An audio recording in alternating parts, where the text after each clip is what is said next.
It says we're on. Are we on? Let me check. Oh, it's now live. It's now live. Okay. Hello, everyone. Yeah. We made Hello, it. everyone. Technical difficulties. That's what happened when you have the oldest guy here be the one that runs everything. All right. Tim or Cole. Hold on. Your camera's off. So, I will say that when it comes to your disguise self, pulling it off on the people that you have pulled it off on, there's the advantages to you. But when dealing with experienced, wizards and magic practitioners, the next point.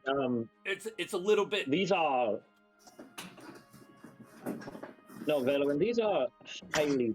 Potter, I'm sure, would immediately see through any disguise I gave him, and I'm sure that Xenia as well would probably see through any facade I put on.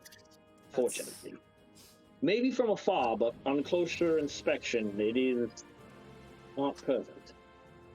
Genie magic and all.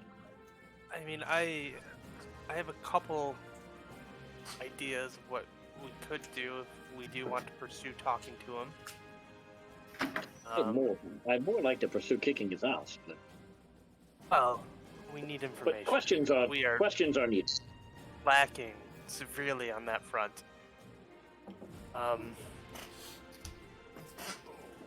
We could drug him. I've got. Not the fun kind of drugs, Kaladin. I mean, it could work too. The fun kind of drugs can work sometimes. But, drugging him or doping him up enough so that he can't use his magic. Verwin, I've heard some things about pressure points. Is that something you've learned in your time at monastery? Yes, however, for something quick, he would have too much time, I feel like, to react. I could stun him for, a second or two, but that's about it. Well, that's a bummer. I think monks should be able to do the thing. Alongside, I think. Oh, jeez. This is probably our most dangerous endeavor. These are powerful criminals and powerful mages. He has connections. He's deep within inside Neverwinter's government or the duchies, and that. I almost want to say that we shouldn't do anything until after this party tonight. If we can get Miss Zool on our side in some form, then she might be able to give us an in. And if that doesn't work, what if we try to hire the taxi? I think you have to have some connections before you can even get up those kind of ranks. Oh, that's fair. I mean, what if you were a local celebrity and you needed to?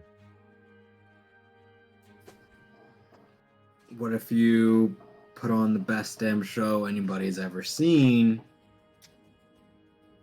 Well, Colin, then you better put on the best damn show anybody's ever seen. Well, and that's the thing. I feel like that would be the best distraction we could ask for if we needed to. Kaladin, actually, please do remember that you were warned not only 10 minutes ago to not outshine the main performance. Make sure you fall off the stage at the end. Just like, oh. But if I outshine them enough, I think that would be a huge distraction, and that could benefit us. Definitely a huge distraction, no matter what. Thinking a little. God, I wish the rogue was here. Are you thinking a little subterfuge, behind the scene action? Maybe check out Potter's room while he's at the party. That's a good idea. And also, he was bringing someone though. Was someone dangerous. I think that would be ideal.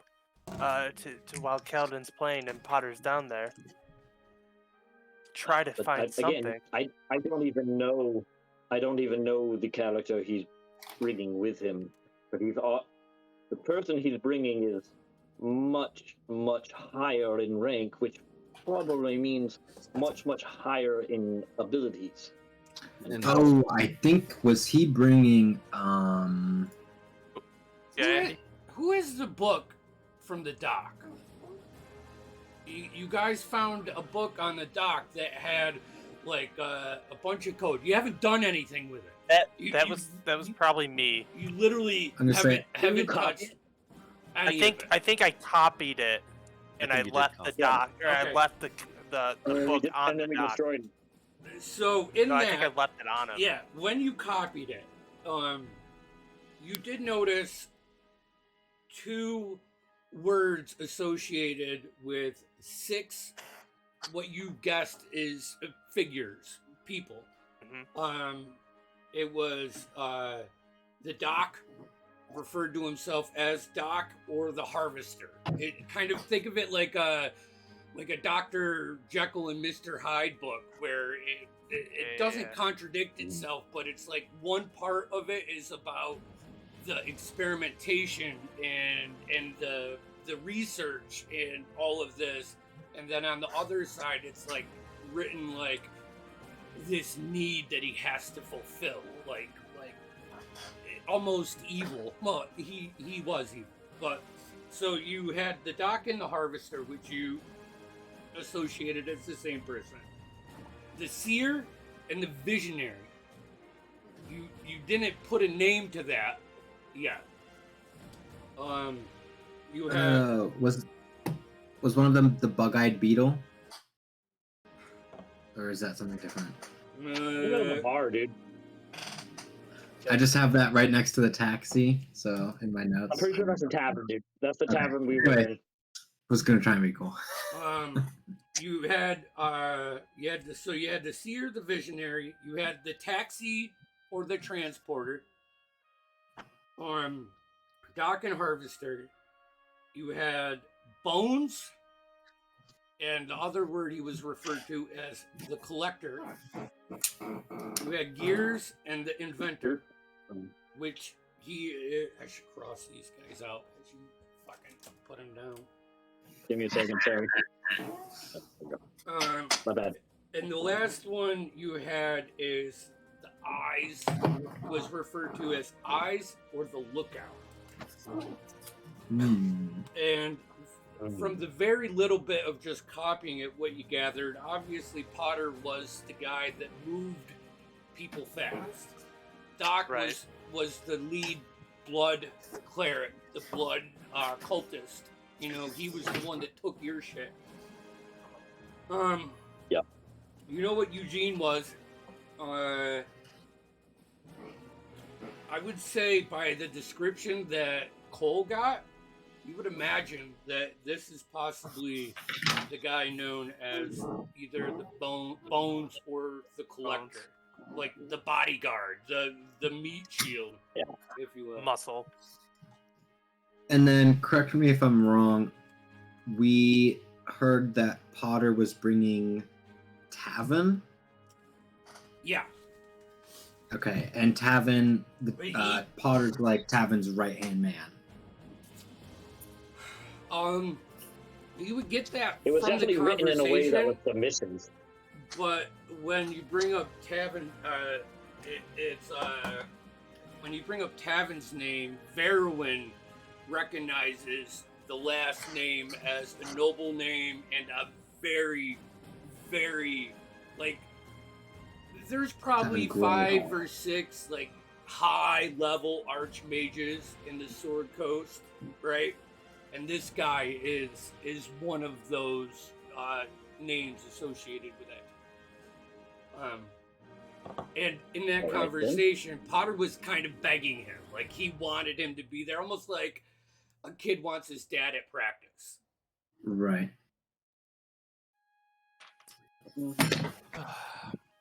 Crazy idea. What But if, I'm in. what if we just talk to him? That is a crazy idea. What the fuck? Yeah, Velwyn, you're forgetting I mean- that we don't know. I mean, perhaps we are. Well, I mean, I don't want to say that we're all special or anything. We do a bit of trouble for them, Right. But and I'm should- sure news travels. Oh no, I'm sure they know who we are. That's my reason for do suggesting. they though? I mean, I don't know. Probably. I'm worried that they know who we are.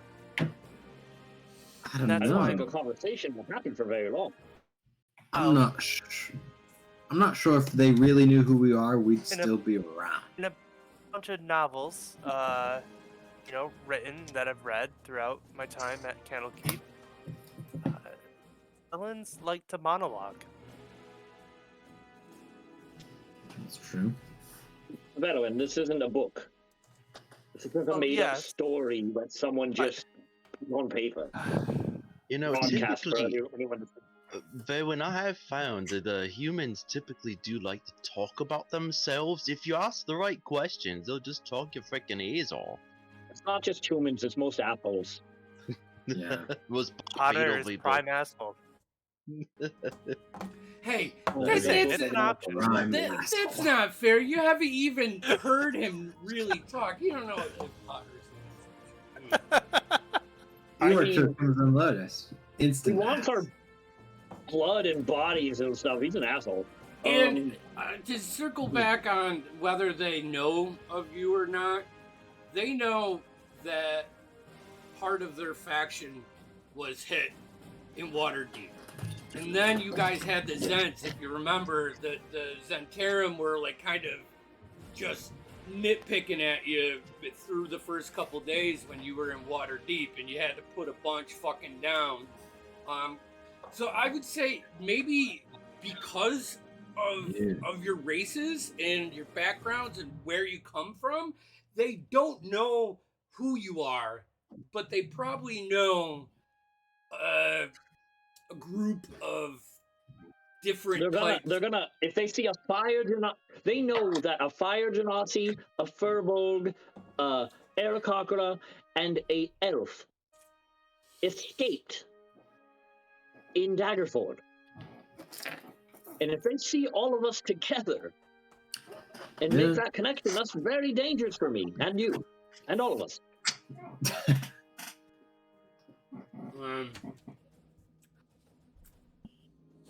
I'm not opposed to the idea, but I think it's definitely a sticky one. Oh, fair enough. I mean, You need plan, to come up plan with B something. maybe. We need I'm all Potter. for. I agree. I'm all for reckless decisions, but I think this one takes. We need to think this out a little bit more. So I like the plan where we sneak into his chambers while he's at the party. At least one of us, or maybe two of us. One of us can be on lookout, and the other is obviously the distraction. Well, I think we have a distraction right here. Right. Now, let's nudge at Kaladin. You two have the best eyes and the best stealth out of all of us. Sans Carver, who is unfortunately not here. But would you want me as? Here's the thing: you could bribe yourself or use your magic to get within inside, his room. Mia Taru could be the lookout. We're the quickest. True. I'm gonna be honest, I'm not the most perceptive person or Okay. very good at investigating things, or I get distracted easily. All right, so then maybe I can. Yeah, Andy. You and I'm gonna have to probably do this throughout tonight's session because you weren't here for a couple. But you guys Sorry. had those. No, that's fine. You had those. Kaladin identified the necklaces taken off of those skeletons. So while you cannot disguise yourself, Yep. there is those if you want to use those to get around and try to. True. That's true. I'm sorry. What did the necklaces do? They turned, you know those people when we saw all the duplicates? Yeah. Those were people wearing these medallions. Each one turns you into a specific person. Yeah, it's in my other notebook, but like one of them turns you into like an old man, one into like an old lady, like a young dude. Ah, okay. So we Yeah. think those were either the Crimson Lotus or maybe someone who was working with that undead crew. I'm not sure, but they were using it as Who knows? means to get through the city undetected. Okay. Well, I'm all for going in there, and we do know where he's staying, right? Yes. Okay, I perfect. do I? Fine. Do I? I don't know if I do actually. Something inside of the room. I don't think I saw the outside. Oh, we had a door number. Do we get a door number? No, Not for Potter. Tim, or Colt, roll me a d20. Straight d20. Roll high. Roll high. Natural 20. 18. A what? 18. Okay. Well, you were like looking at him through the magic. He did have a window, and you remember seeing like lights high. He's above you on the 5th floor. All right. You know, there's On the only a 5th floor. couple like what's the rooms that you get on the top end of the top floors of hotels that are like, Yeah. The suite. yeah, it's like almost like a studio apartment. But you did see Yeah. like lights straight across from your view, and the only place you would see that is if it was looking towards the castle, which would put him So, on the north side above you. so fifth floor, north side, suite. En suite. If I do go, what if he's warded his room so he knows if someone has gone in? Well, I'm gonna tell you that none of us can do anything about that, anyways. No one has a Unless dispel Paladin magic. has some tricks up his sleeve that I'm unaware of.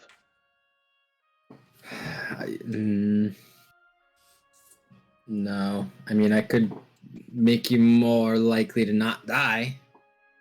No, that's okay. All right. Well, that's fine. I'm sure it'll be okay. I could tell you if one was there. Well, okay. How about this? We have that ring, right? That can hold a spell. True. Yeah, I do. Could we put whatever can find magic into that ring so I can take that with me? You'd need an hour, I think, to. Attune to it. Well, we yeah. have all night. Well, No, you're not. You're not. No. it's Yeah. probably pushing close to midnight, so you probably have like if you want to push your long rest and sleep in a little bit. Even if you probably took it, you could take an hour in the morning too. yeah. Okay.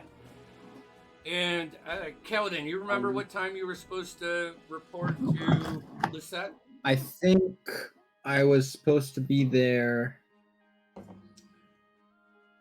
at like 5 to start Okay. at 6 or something.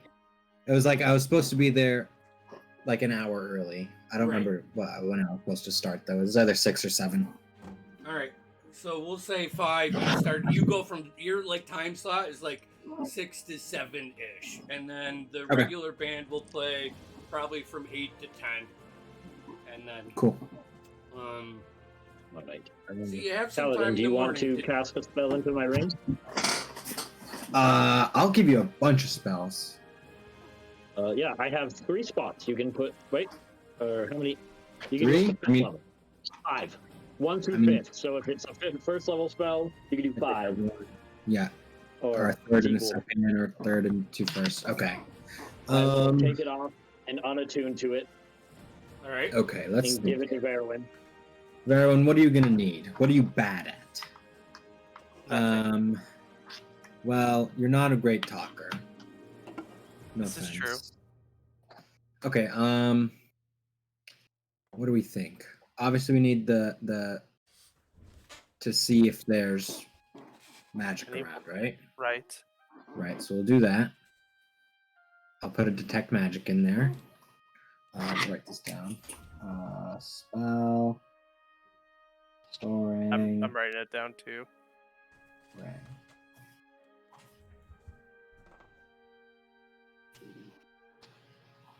So detect Paladin. magic. Yeah. Go ahead. I have something for you after we're done for your show. I have an idea. Okay.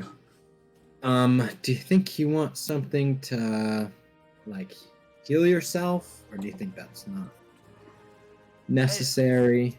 I don't do you think so. I think a if com- anything were to happen, I would just get the hell out of there and run. All right, so That's maybe probably wise. communication. I could give you Yeah. a message. Okay. All right, Sounds so good. I'll put a sending in there. Sending. So Alright. that's How many 3 left? spots. So Yeah, we have so 4, we're you at have one one, left. one Is that spot 3? left. One first level. Damn. Okay. I had a spell that I could do, but oh well. Sorry. No, I was thinking a counter spell might be good for him. True. But- I could give you like comprehend languages. Like I know you're pretty good at that sort of stuff. Or like I could give you a disguise if you wanted a disguise. I mean, We I have the could just wear a necklaces. necklace. Yeah, I could just wear a Oh necklace. yeah, the necklace. I Um, could just give you another detect magic if you'd like, or or a first level spell. bless. Yeah. Some healing. I could give him a shield. Do you have an invisibility spell? That's too high level. Oh, it has to be first. I don't have it. I mean, I don't have it anyways, but it'd be too high level. Mm, I have 2 reaction spells I could give you if you get attacked. Shield's 1 if you get hit, it raises your AC. The other one I could give you is Hellish Rebuke, which just does damage. I think. I'm I think gonna- Oh, go ahead. just an idea. With a powerful mage person like him, if I was super smart, I'd probably make up my own language that no one but me could read. I think it's probably a good idea. All right, I'll take it. All right, comprehend language. I do expect that back, sir. Of course. All right. As soon as I'm done up there, I'll find you guys and I'll give you back the ring. Hold on to it till we have time, you know. Okay. All right. Well, I'll start. I'll tune it, attune to it tonight, and then just sleep in an extra hour for tomorrow. We're You gonna will be roll breaking into intelligence Father's and- checks for you to use this because you're stepping out of your class. All right. Yeah. Hell yeah. However, on the flip side of this, I will say that you have 5 levels of spells in there. If you want to use detect magic 3 times, I'm totally cool with that kind of manipulation because So it's like a give and go. It's a sacrifice. You know Yeah. that Yeah. you can use 5 charges. Kaladin told you 2, only use 1, and the message uses 3. So Yeah. you know that. I'm not gonna put a high DC. I just think a monk using magic out of a magic ring. There's a very a little there's weird. a chance that you'll It have to could go figure wrong. it out. You know, Sure. yeah, learning curve. right? 100%. All right. Yeah, it's not just the first time. Not trying to put you at a disadvantage. I want you to know that. No. No, I do. But- It makes sense. 100%. Okay. So is there anything else you want to do before you go to bed? Cole, you had an idea? Well, it was just more of a question. So, Valorant, you will just a kind of an overview. Valorant will be breaking into Potter's room. Taruk, I'm assuming you will take the role of lookout. I'm definitely not going to. Kaladin, you are our main event. Oh, I did have an idea. It's only if you want it, and I'll pull out a potion. Okay. Or just in case you need a little extra. What does it do? I'm gonna lean in and whisper in his ear. It makes you breathe fire. Oh no.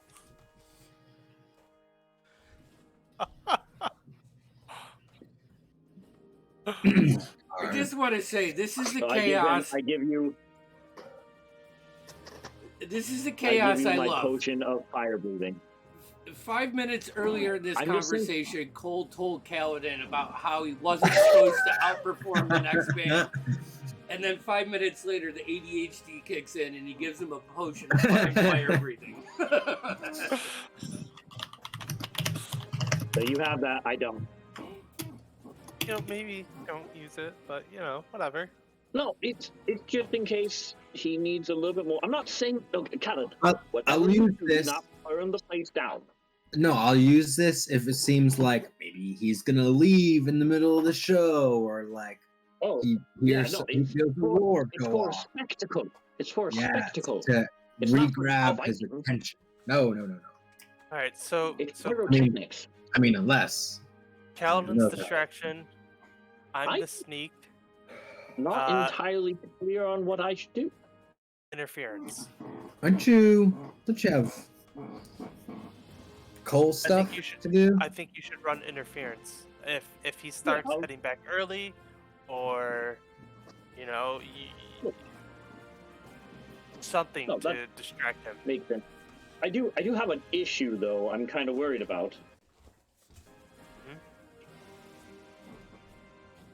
Well, no, I didn't disguise myself. Not really.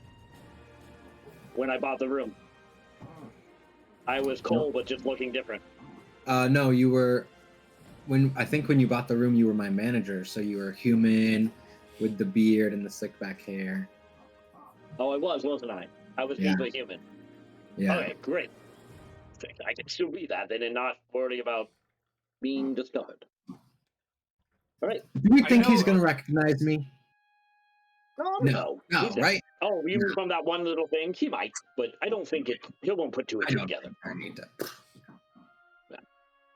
I know Oh, I was- earlier in the day after you booked the room and Kaladin got the show, Cole was talking about running pretty much the lights for the show. Yeah. And doing Yeah, I might do some of that stuff, but I'll keep an eye out on Potter in the room and run interference if I need to.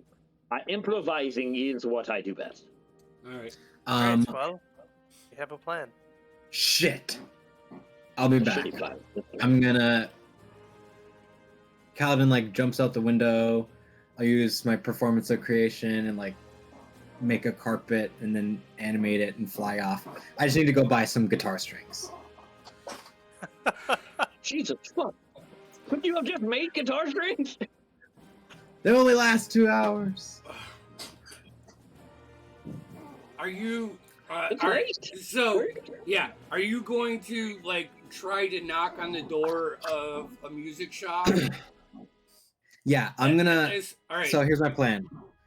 I'm gonna. Or buy him in the morning. I already left.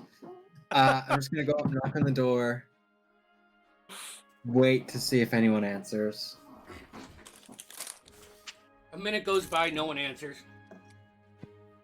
You knock again? Hello? I'm sorry. You see through like kind of like a craftsman style door where there's 3 like quarter panes and the rest is solid wood. You can see like a lantern like past the main room, like light up. Yeah. And older, late 40s, early 50s, kind of silver foxy, good looking dude. He's got bedhead and everything, but Right. you know, kind of looks like a retired rock star. Okay. I'm imagining like. Okay, got it.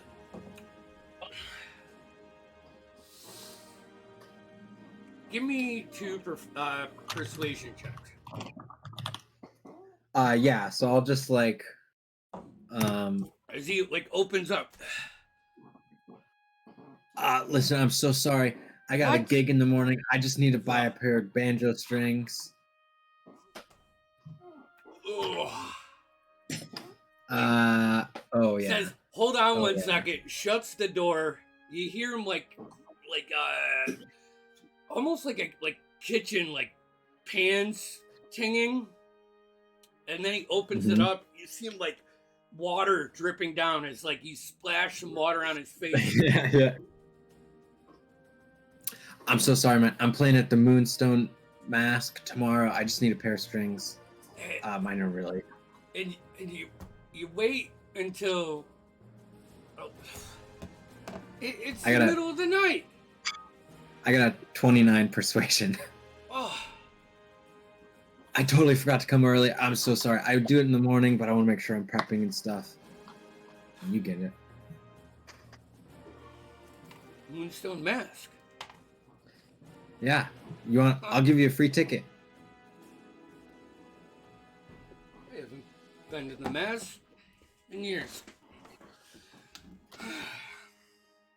Oh, you definitely can't go without new strings. So bring it No. in.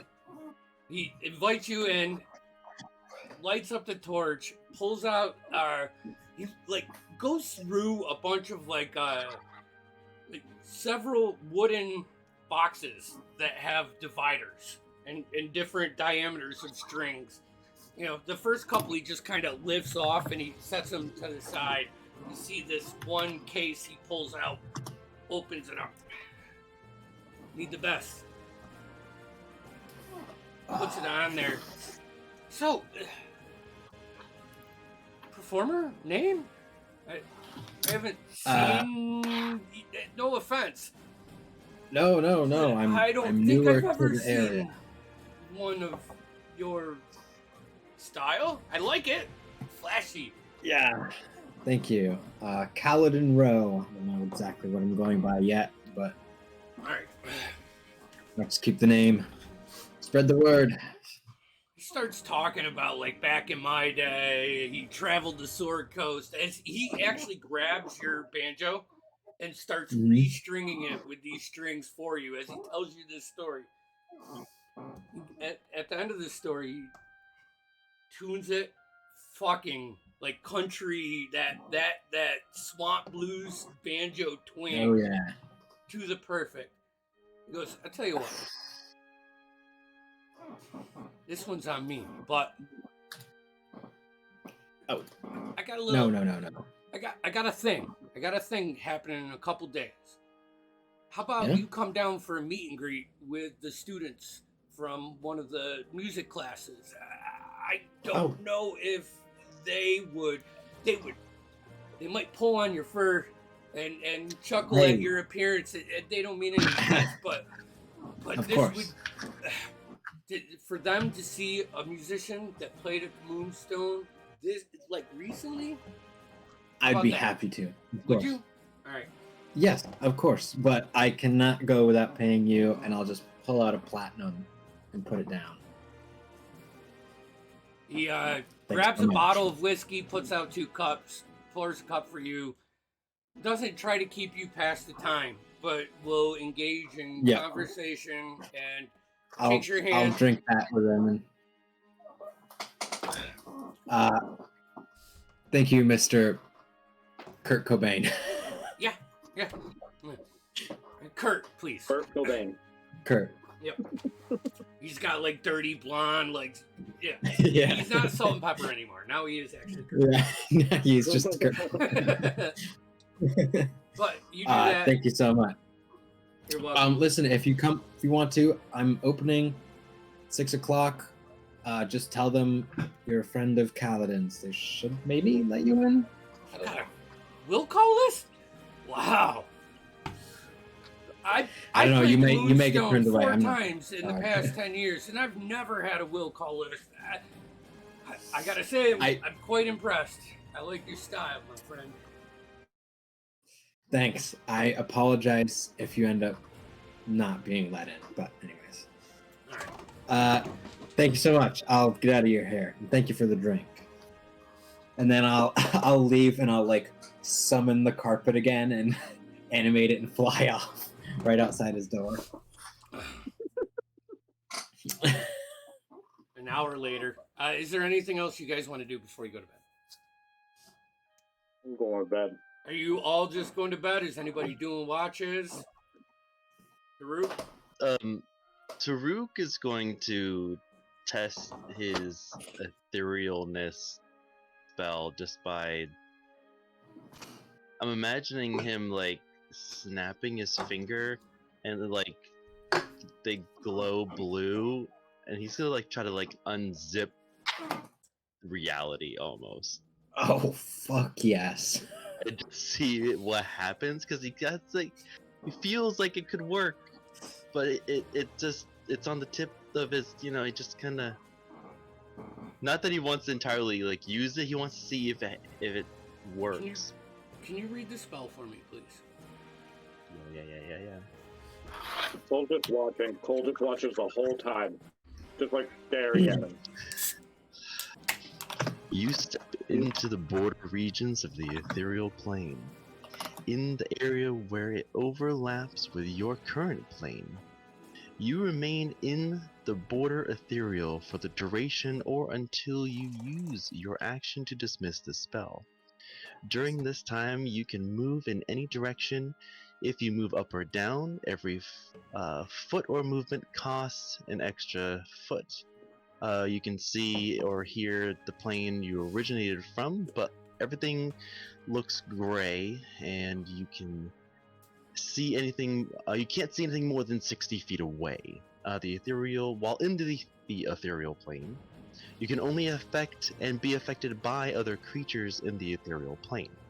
Creatures that aren't in the ethereal plane can't perceive you and can't interact with you unless with a special ability or magic that is given to them with the ability to do so.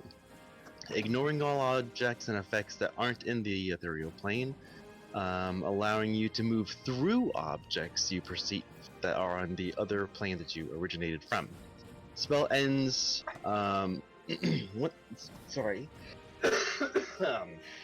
When the spell ends, you immediately return to the plane you originated from in the spot you currently occupy. If there is something in that spot that's solid, you are like shunted to the next open area.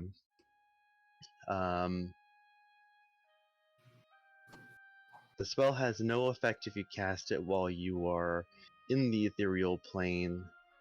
And it lasts for 8 hours. And are there any components needed?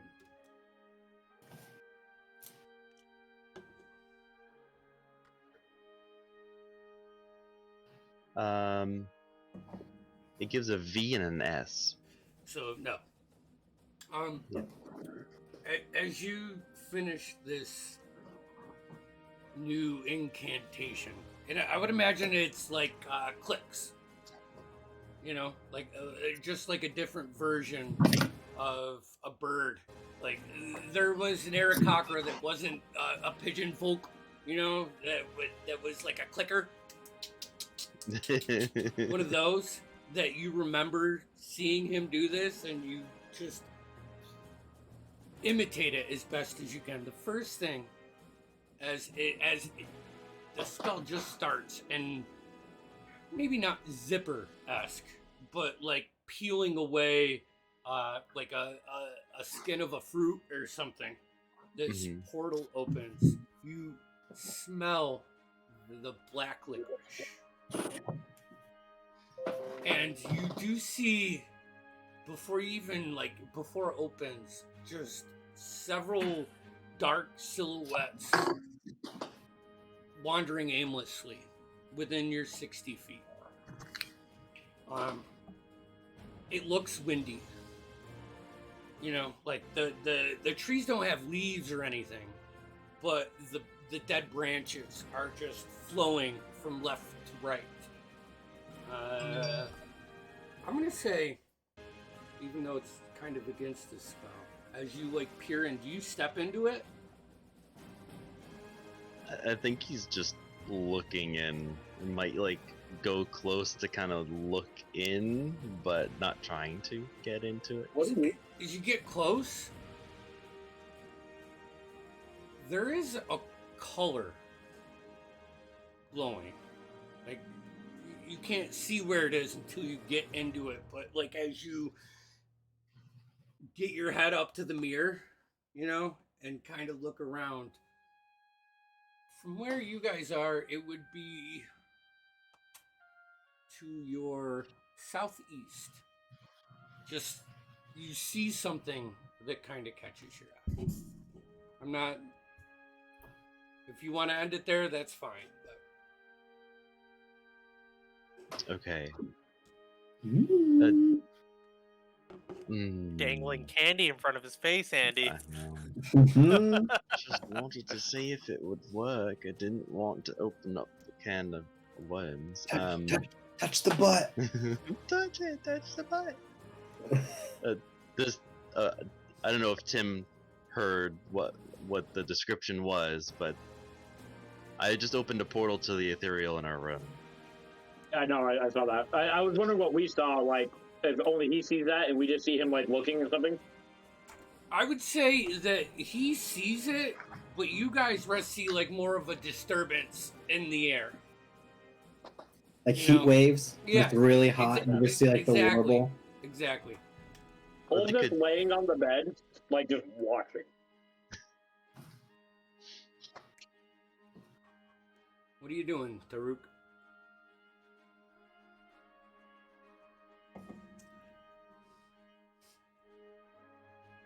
He's gonna close it. Just before you close it, Ooh. you notice one of those reapers. Just not like look in your direction, but not notice you, you know, and just float on past. They're always His around. feathers are gonna get all puffed up and then go back down. Mhm. At this time, Kaladin, Have you any of you tried these things? They're really good. fly back through the window. It's now like 12:30 at night. Got him. Then I hit the hay. Ow. Andy, I'm gonna finish attuning to the ring, and Alright. I think I only need 4 hours of sleep. So Mhm. once I finish my long rest, I will actually get up and meditate for the rest of the time. All right.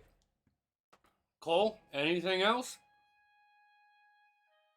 Taruk, No, go to bed. perching on the end of the bed. Yep. All right. You all get your long rest. Which bed? Oh yeah.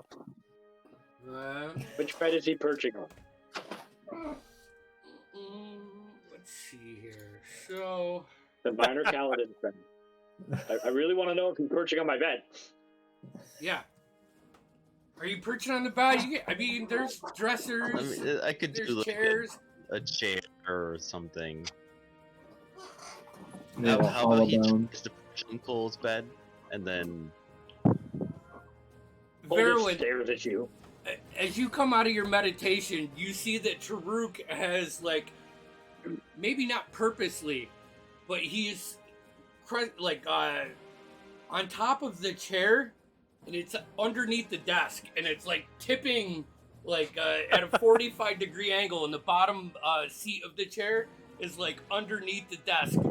It's still literally the only thing stopping this chair from tumbling over. He'll be fine. And then I'll get into my meditative stance and just start to meditate.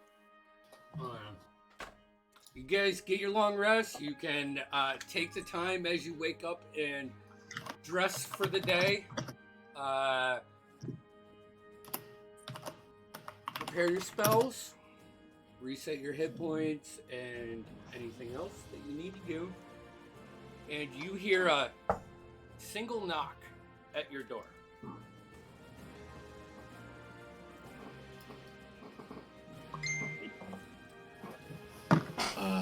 I'll open it. You open it, What? and you can see one of the fine staff members in her beautiful dress. You just see the back of her band that holds the mask on, and you see a bag like on your doorknob. Not like a doorknob. I would imagine these are like the old cast iron kind of latches that you can stop lock. The little push down thing. Yeah. And it's just like a little burlap sack. Thank you. There are 2 masks in here. Black. Ooh. And a note. Oh. Please. Like, The note says, please, if you are attending the ceremony today, wear these. It is tradition while on the moonstone. That's useful. all right. I'll kind of put mine on, see how it looks. Like Zorro. Nice. It's like a Zorro mask. Yeah, I don't even think Noah probably doesn't even know it's Zorro. Yeah. The little. Zorro. I know Zorro. I'm cool. I'm just gonna look at Kaladin and just great. No one can recognize you now. Yeah, I don't know if I like that. I kind of want him to know my face. No, I'm making a joke, Kaladin. It's that elven tone, and you can't. Very dry humor, I've been told. Yeah, it's okay. I like it. I'm very wet, so. Oh. The day is yours. What would you like to do? Are there any preparations or anything you would like to do before we kick this shindig off? Kaladin is just rehearsing his set all day long and like going through the motions of like the end scene. Okay. Just kind of going through it in his head. All right. Roll me another d20. Cole, anything that 16.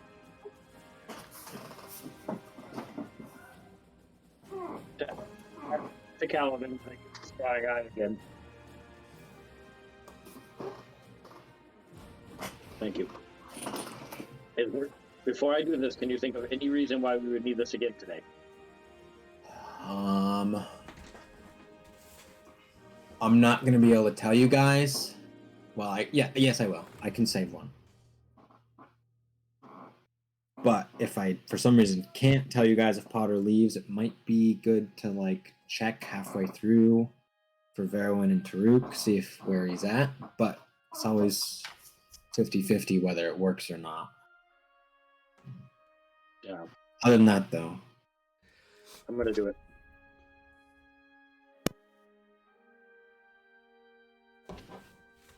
I would like to scry on Xenia.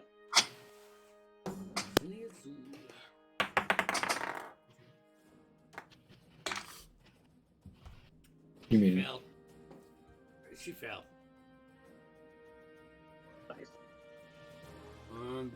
So it's like your vision rushes through the clouds.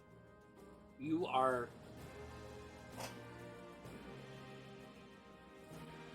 on the 5th floor, like the other side of the building.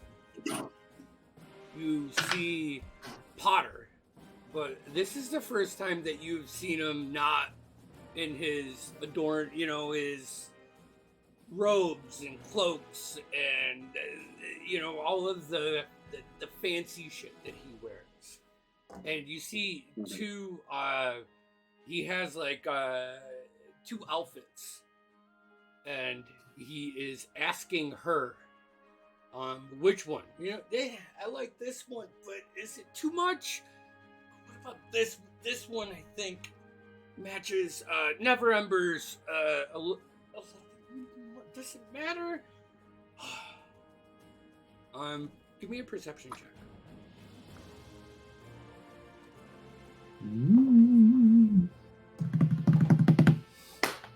No. 4. 4. All right, so you don't really see anything else going on in this room, but you hear them have a conversation. He tells her that after the ceremony is finished, that if the master Tavan shows up, he will be out after that. Not out like gone. That's just Andy's, lack of Oh, yeah, I got you. English. Like he will be occupied for a few hours if Tavan shows up after the ceremony, and you can hear it in her voice. Like she plays it like, really, it's your day. You've done so much to get here. You should just hang out and do these. Like, no, I have business. You know that we don't talk about it. And she goes, well, I guess I'll go back to my place, after the ceremony, so I won't bother you. You could say it the way she is saying it. You understand that it seems like she's trying to lie and she's not good about it. Like, you know that you have an arrangement with her. Yep.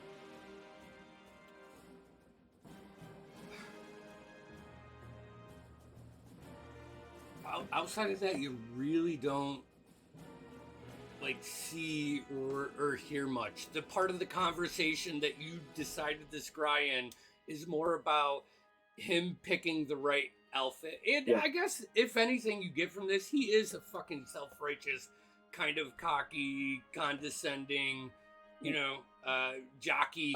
I understand. So as I come out of it,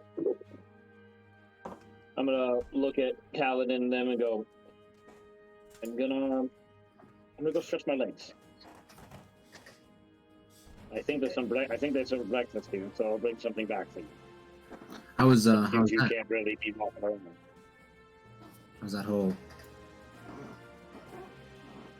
Yeah, I forgot I did that. I was trying to try on Zinnia to see where she was, but I didn't really get a good reading. Okay. I'm gonna just sit down with Verwin and Taruk. Okay. So when Cole scried on him last time, we got a peek at what we think sort of ammunition, if you will, he might be packing today. I jotted down a list as he was calling it out. Looked like he had some spell called Dimension Door, Teleportation Circle, and I think that was all we really got. A lot of defensive stuff to protect him. Yeah. Get away quickly.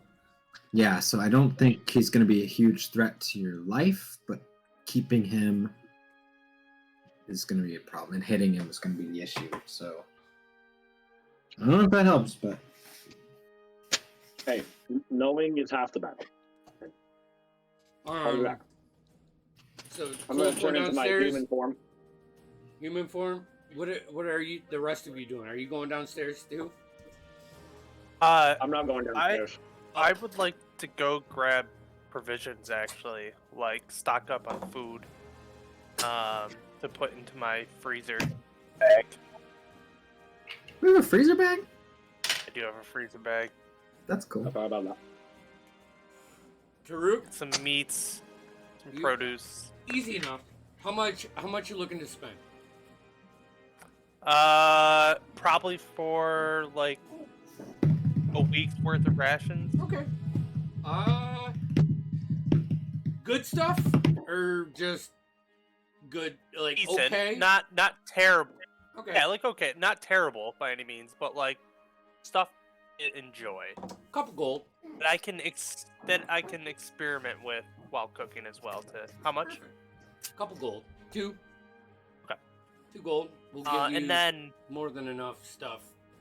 I'd like to go to the nearest tavern Mhm. around and just ask if I can use their kitchen.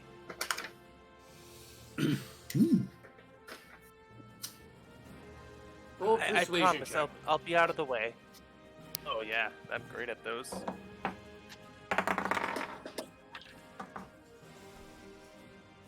Natural 14 for a 13. Nice. You finally find one. It doesn't even have a name. Like, it's off of like a alleyway. There's 3 or 4 people in it when you're there, and the barkeep's like, "All right, but I'm not paying you. I'm not paying you." No. I'm not. Agreed. Sure, why not? I'm sure they love something. You know, the Yeah, people. and I just want to cook up a meal for myself. Okay. I'm not cooking for patrons or anything. Actually, you know what? If there are patrons in there, Yeah. I will cook them a meal. All right. Fuck yeah. So while you're grabbing rations and finding this, Taruk, are you doing anything for the first half of the day? Taruk's gonna go for a fly, just to around, Okay. hopefully not getting lost, No, I mean learning the topography. Okay. Let's see here. You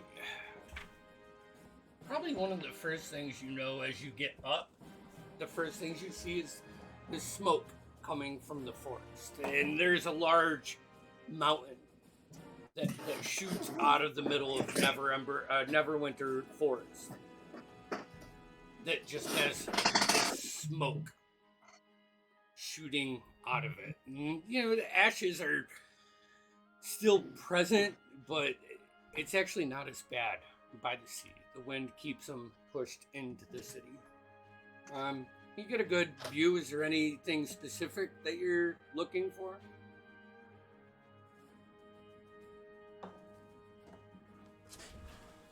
Guess nothing in particular, just lay of the land, getting used Okay. to what everything looks like, maybe people traffic patterns, so junk like that. You do notice a lot of people starting to filter in of all different varieties. Several more griffins fly in and land, and you can see them tied up. You can see probably a series of 6 or 7 very nice carriages lined up on the road that leads to where the portal is for you guys to get to the Moonstone Nest. And they are decorating like crazy outside. All sorts of blues and silvers and, you know, just pretty colors. But nothing. I mean, roll me your perception.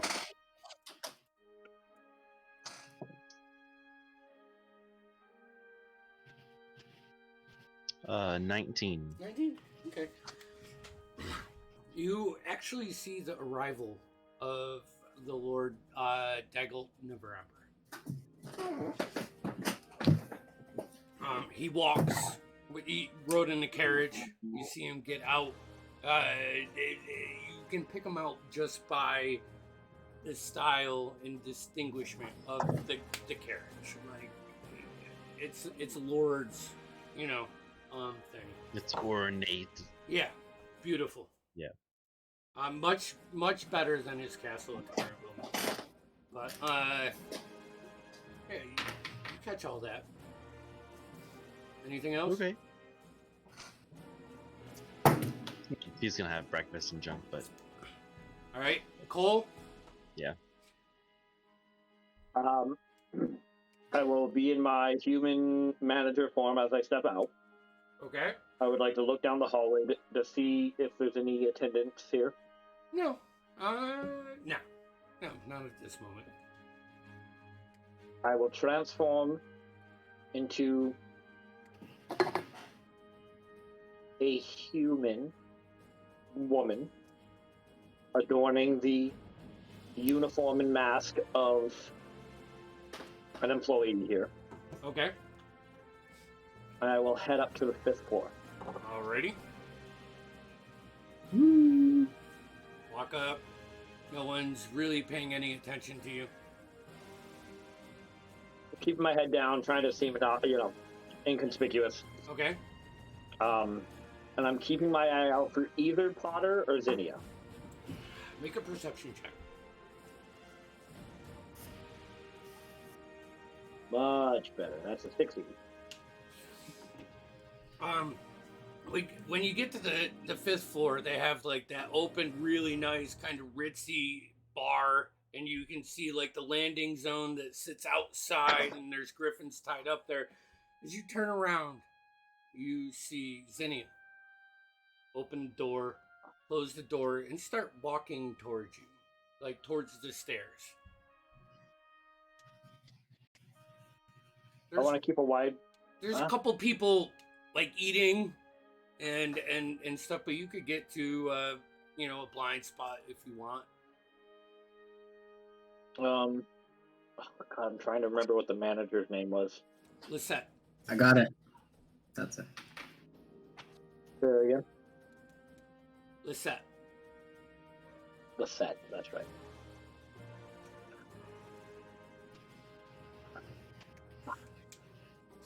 I can't really do that. I'm gonna try to tuck around the corner and just keep an eye on her. Okay. As she walks out the hallway to the open part, grabs a coffee, like sits down by herself for a second, like drinks out of a cup for a minute or two. You see a couple people like acknowledge her and say hi, but they don't stay to converse or anything.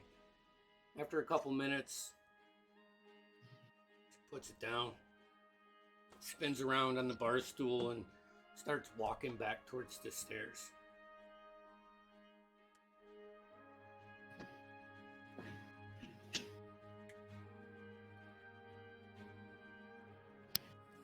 Is there anything you would like to do? I'd like. There is, but I'm hesitating.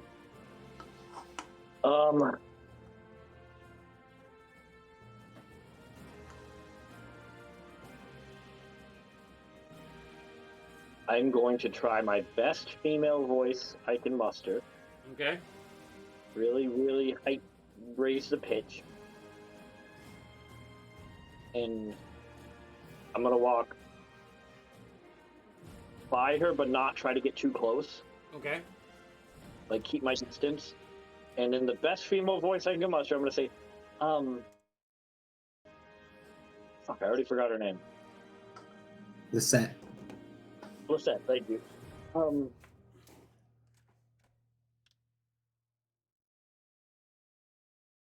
Madame Lisette requests your presence in your room. My room.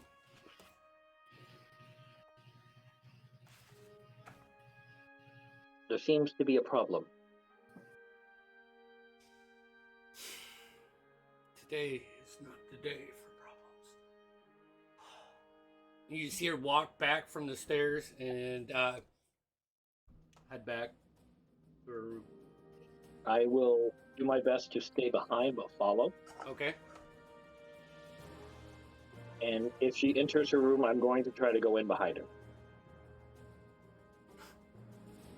Like stealthy? Or just end up in there?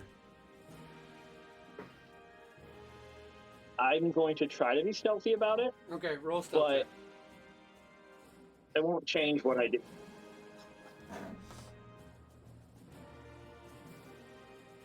That's a 19. 19? Not bad. Plus, I have some stealth, right? Not horrible at stealth. +1. So Dirty 20. she walks back to Potter's room.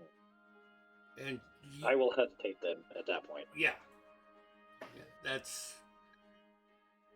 I mean, you know stuff about her, but no one knows stuff about her. So she is maintaining the visage of. Are they trying to placate that her and Potter are a thing? Because her and Lord Neverember are, right? Yeah.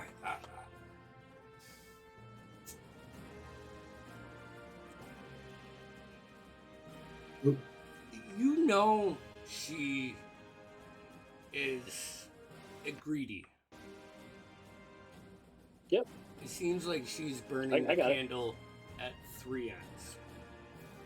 No, I got you. I got you.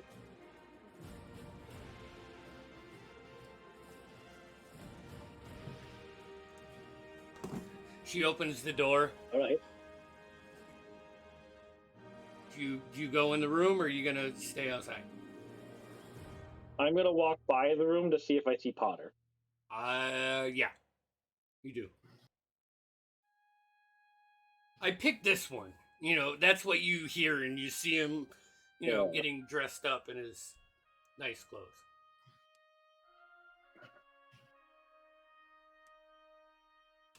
Right.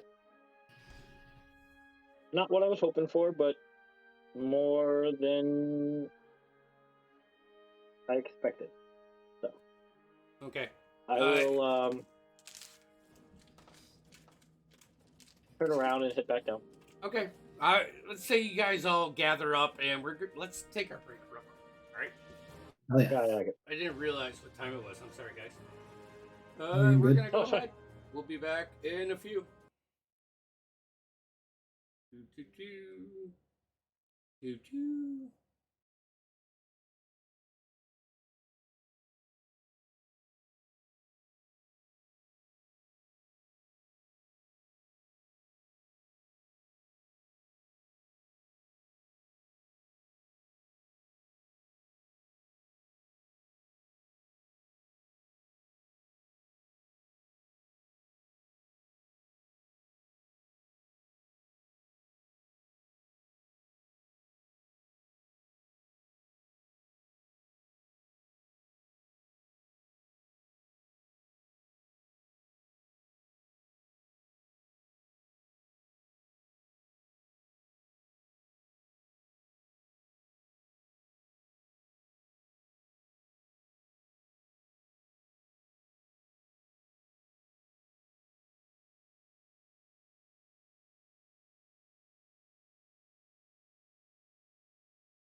Yes. Is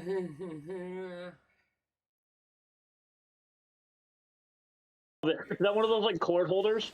Yeah. That's awesome. All right. So, Well, it wouldn't fit on my charging cord. Like I couldn't get it to go. So I was like, where am I gonna put this? Oh, here I'm gonna go ahead. Let's see if I. There you go. do- since I have the tuning holders, it doesn't affect like my sound at all. That's awesome. Oh god. Back's killing me. All right, we're back. Where the fuck is this? Do I want to? Okay, Noah. I go here and go here.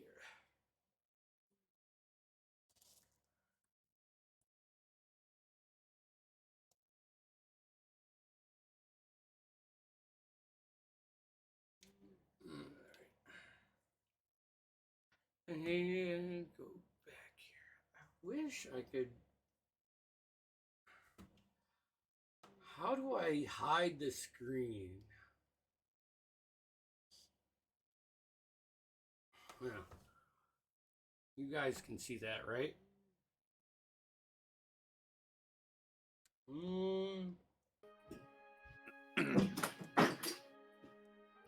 Here. All right. There. Try to get a little bit up. If you go to. Andy, Chase, I was 2 hours away from you guys today. Yeah, I know. You should have came out. Well, I'm up in New York City now, so. Okay, well, I was a little farther. Ooh, how's that? It's not bad. I will. Oh, wait. Here, let me drop. How do I share this? Albert link. I just copy the Just link. copy the URL. Yeah, the Okay. URL. Yep. Here, let me copy How do I that. stop watching this thing? Just click on it. I'm on my phone, so... Oh, wait. I'm not sure if I can do that the same way. There we go. Dang. What are those little things scattered all around? I'm gonna tell Are you. those guards or people or? I'm gonna tell you. All right. So let's see. Let me get back into voice. Just so. Albert Rodeo. I'll be back. I don't think this. 1, 2, Love 3, 2. Albert. There.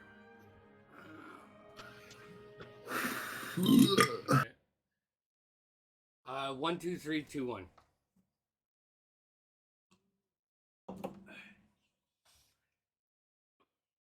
So you guys can see that. All right. So as we come back, we're just gonna get in. Do a little time lapse. Get ready for Kaladin's thing, unless you guys have anything you want to really do before to set things up. I'll give you. Okay. Yeah. Actually, what? Roll me a cooking check.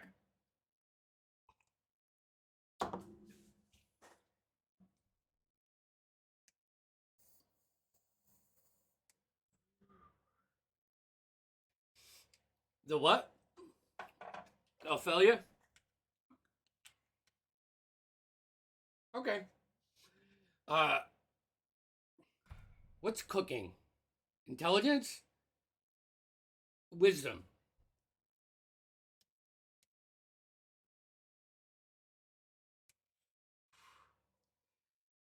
$17? All right. You get some decent food out, and like as you're wrapping up and trying to leave, because you get the general instincts that, hey, wait, I gotta be at this place at this time. The barkeep's like, you want to come back at 5? Serve dinner.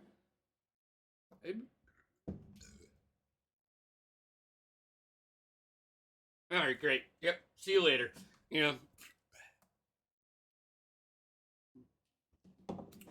Um, Noah.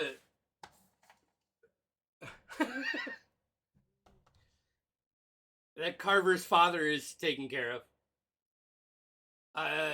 Kaladin, what were you gonna say? Kaladin, is there anything you?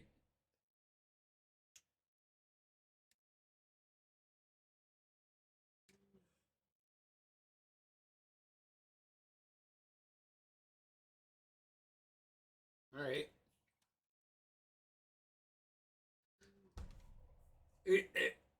If you guys want to put where you want to be on this map,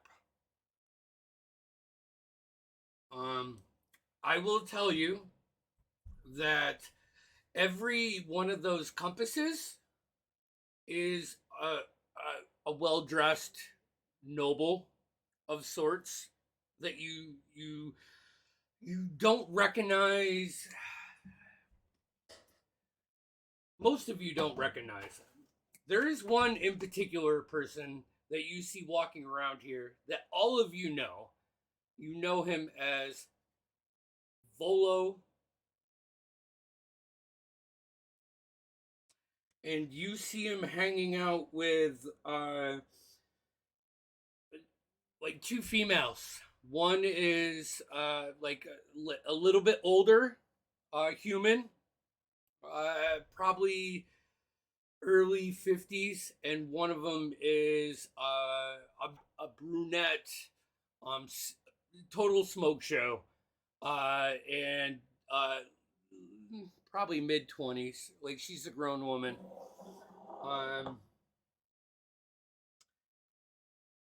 Yeah. All of the masks that you see are staff members, and every the white backgrounds and the clear backgrounds are males and females that are just mingling. You can see there are two bars, one on the north and the south. There are beautiful blue and silver like banners and ribbons just draped over everything around here. You can see about a dozen trees that are lit with like this like light gold light, like almost like yellow, like a sun, but it's not bright. It's like dim mood lighting. Yeah, and I will say, as we kick back in, Lisette Rebju says, "Well, are you ready?"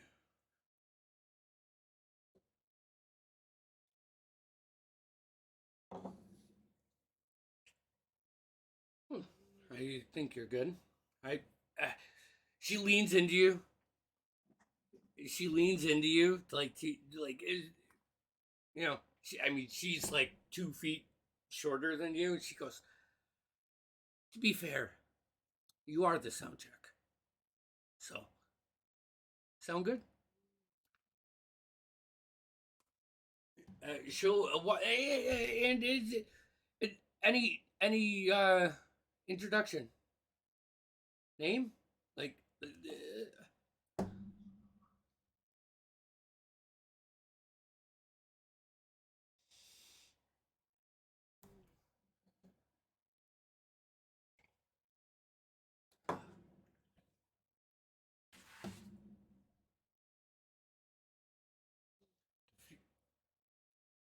Okay. All right. She walks up to the stage, and you see where the rug is at the top of the map. It's built up a little bit, so you have stairs on each side. You can walk up, pull out your banjo. You kind of like sit off to the side in the back. Lisette steps up in this beautiful black gown with her like fiery orangish red hair, and she goes, "The first performer of the night, Kaladin Rowe, the future of barding in the sword, on the sword ghost. Everybody give a round of applause." You know, and you hear a handful of claps. The crowd is still, you know, not focused on this, like mingling.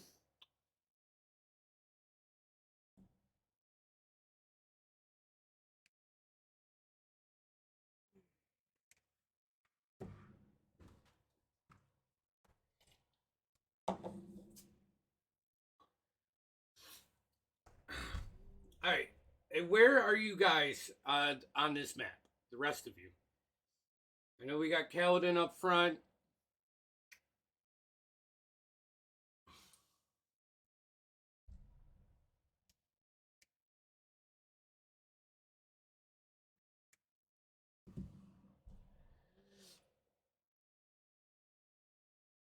Okay. You want me to put a thing up there for you? Here. And let's make you red. So Cole's right here, like in the back at the intersection. Verwin and Taruk, where are you guys on this map?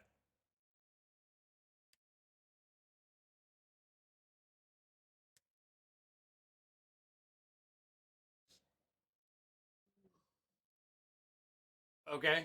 Which one?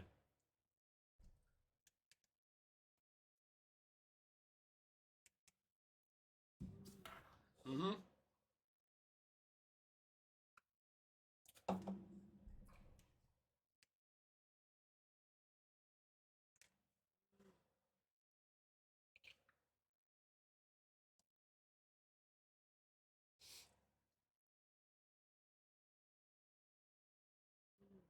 Uh,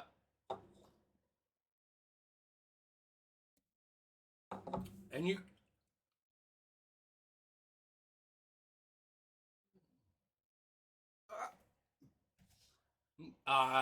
No. No.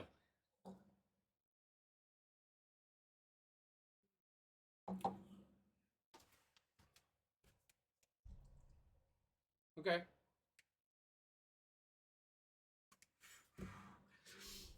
Being inside, you do see my first drop, which is an older dwarven man with a massive uh, beard that is braided in so many intricate ways. Only one could do it over decades and decades and decades. Having a battle hammer, like almost like a staff, and a somewhat purplish skinned cloaked figure to his right side, and a human woman with curly brown, like light brown hair. You do see one of the waitresses call out and say, "Oh, Brunar, it's so nice to have you here. I got your table right over here." And I think this is probably the first moment in this where those books that you read as a child, Verowyn, you now see in front of you Brunor Battlehammer, Dritz Durden, and Caddy Bree. Dritz is kind of being inconspicuous in himself. Caddy Bree, you can see as they get to their table, is kind of like nudging him and promoting just like a good time. And Brunar is just in the later years of his life, but still such a force where every plan that you thought you had, you immediately like second guess yourself for a second. I'm not trying to throw you off. I'm just saying, yeah. Um, I yeah. So you're like hanging out in the center like bar area.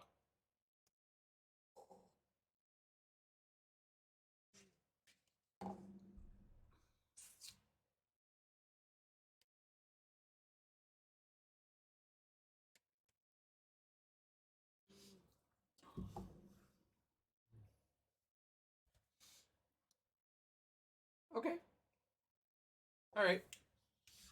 Uh, the rest of you, Taruk, where are you on this map?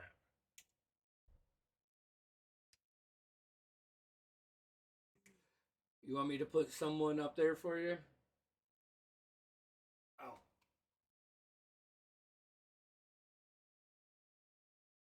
Oh, I see. All right, so you're looking over what would be the south side. You can see like the whole stage area and all the seating.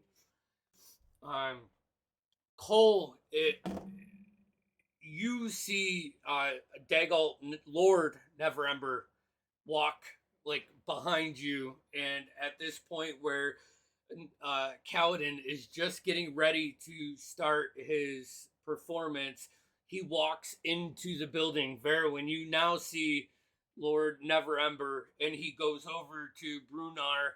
They do like one of those, kind of handshakes, and hangs out for a minute as he like mingles around. I think with this being said, Kaladin, the stage is yours. The Lisette let's introduces you, which she is the most literal person you've ever met. So she literally repeats what you said. You hear a couple claps, but nothing like the performances that you heard, within the last 10 days. As you like turn around and face the crowd, make me a perception check.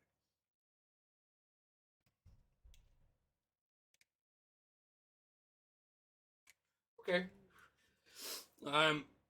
You see probably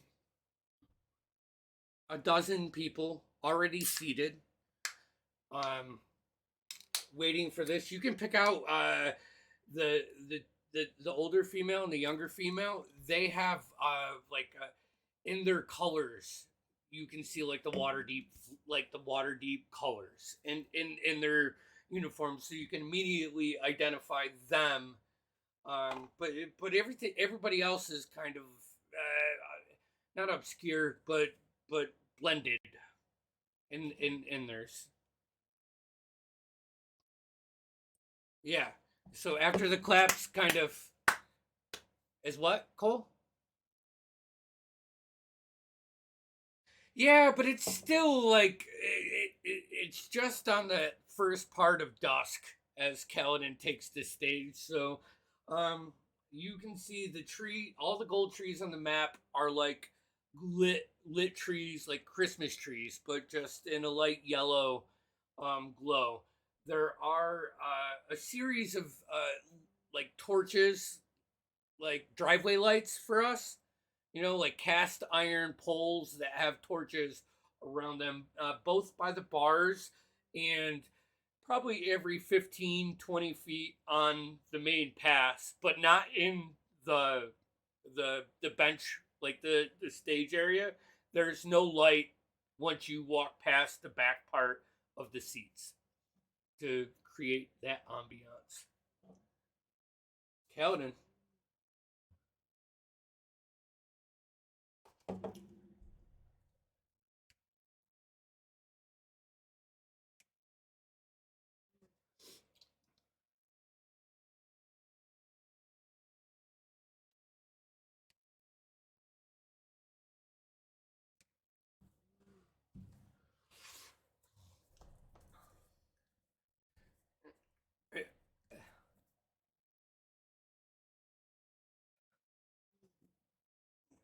Right, like as Lisette is introducing Kaladin, you take that time, to connect with each actual flame within the range of this spell.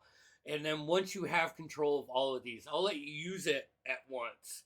You see you deepen that flame. Almost gets like dark for a second, and Kaladin like walk up. There's no microphone or anything, but you do see like horns on each side, and you look around. You're a spellcaster. You know, you can pick up simple incantations. You can rock this. And that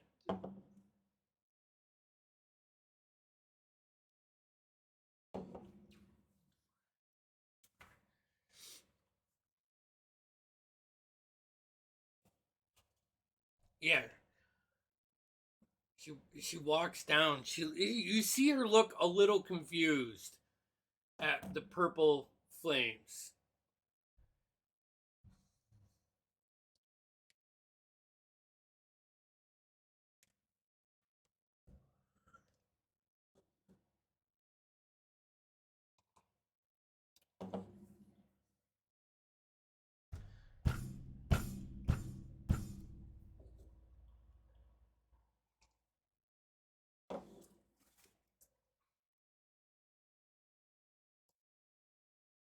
All right, roll me a performance check.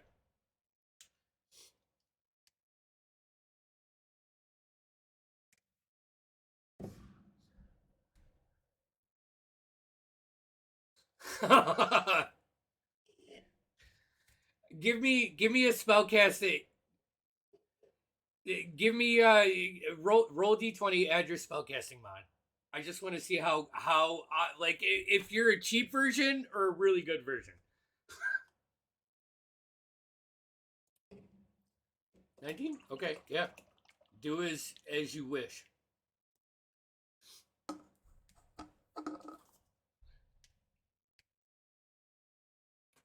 26. Your intro, like you come out and it's just the banjo.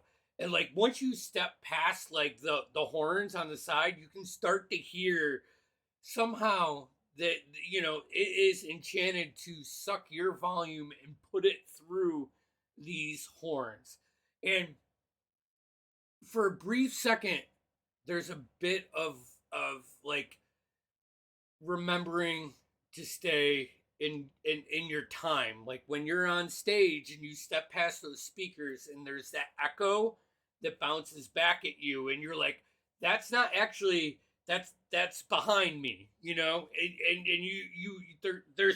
there's that brief pause, but this was my skill check for this point, was you stay, like it doesn't phase you. And then all of a sudden, you see the three tables off to the left hand side, and you can see by the house there's another three tables. And immediately, within the first minute of this song, they have turned from their conversations, and you see them turn their attention to you, along with everybody that is sitting down. Well, when you came out and there was that brief second or two before you started playing, that awkward moment of silence, they're now like not necessarily bobbing their head, but engaged.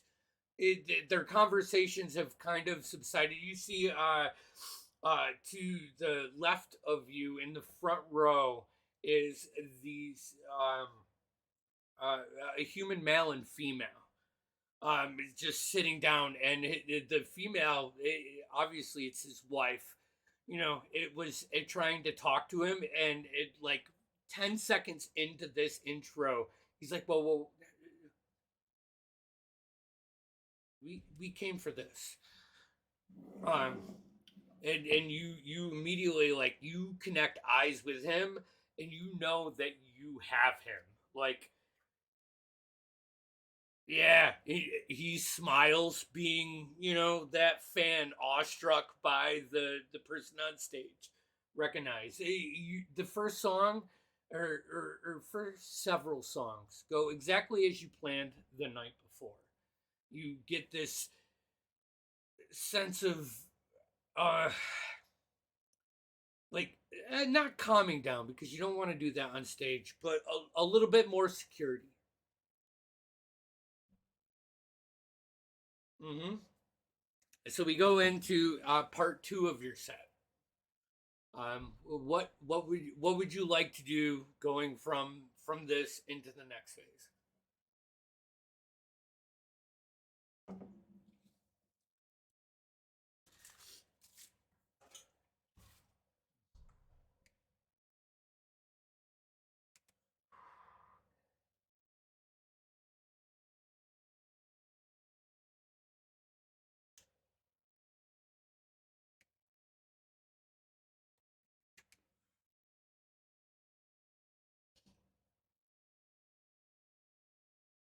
Okay.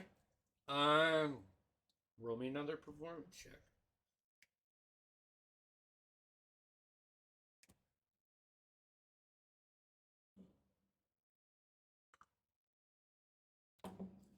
Okay. Like when you're at an amphitheater and they got the TVs on the Rockstar for the people in the lawn seats. Okay.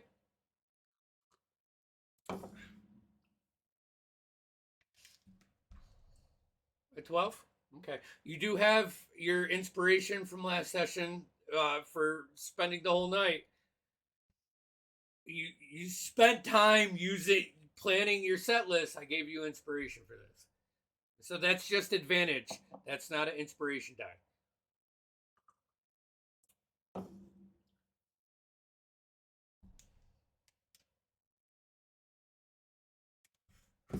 Okay. Verwin. At this point, you see walking down the large center stairs. There are 3 staircases in this vast open like bar mess hall kind of high class. I say mess hall, but it's legit dining. But there's one main staircase, and you can see Potter Frostgrave adorned in this like bluish uh like a man suit kind of, very very business-esque, but this cape that the cape that is like flowing down almost like a wedding dress as it like hits the stairs. You can see off of the furs that wrap it, it's like a constant prestidigitation, not over exaggerated, but just a very beautiful touch, like glitter floats off 2 inches on each side as it hits every step. You see Lord Doggalt Neverember meet his eyes and say, "There's the man of the hour. You're the reason everybody is here. The savior of Neverwinter. The guy that has lent a hand and help us rebuild our city from the spell plague." And he comes down and meets. They all like do that shake, and you can hear the not aggressive, but the popular intro of Kaladin fade into this subtle like ballad esque, soothing, you know,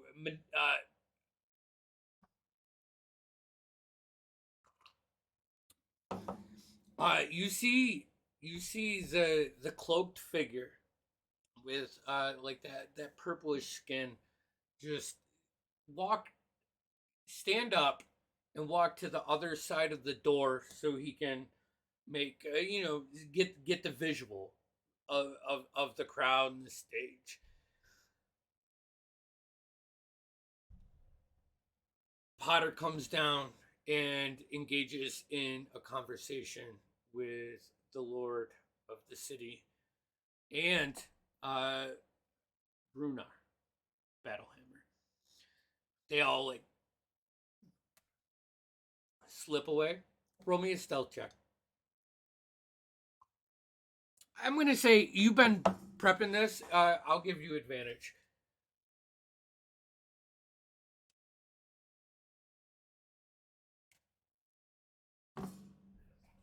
27? Okay.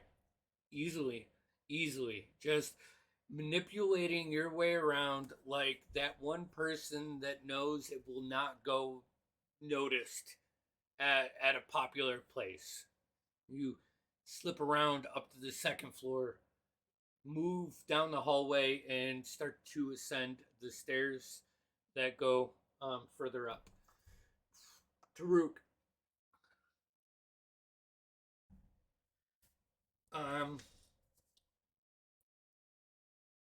Being up at your spot, I think the first thing with your perception that's a little unnerving is there's like 6 or 7 griffins tied up just like 60, 70 feet, you're above them on this roof, but they're like puppies, like they have their feed troughs, and as you go to like just watch what's going on here, there's that constant like bickering like of brothers between these griffins and the random crows and the kind of screams that they have.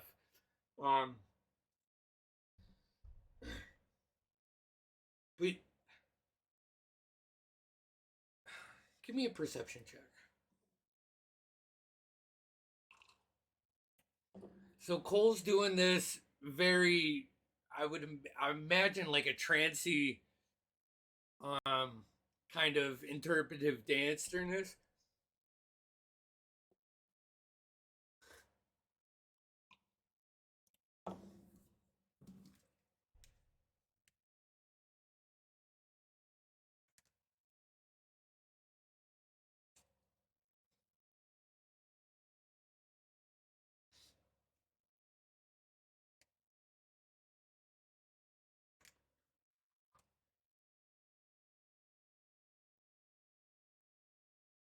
$17. Directly below you. I'm gonna give him. I'm gonna give him this right here. So where's my pointer on here? Drawing. There's a pointer right here. All right, right here. Huh? You see, right like directly up from you where that little dagger is. It's not what you see. It's what you hear.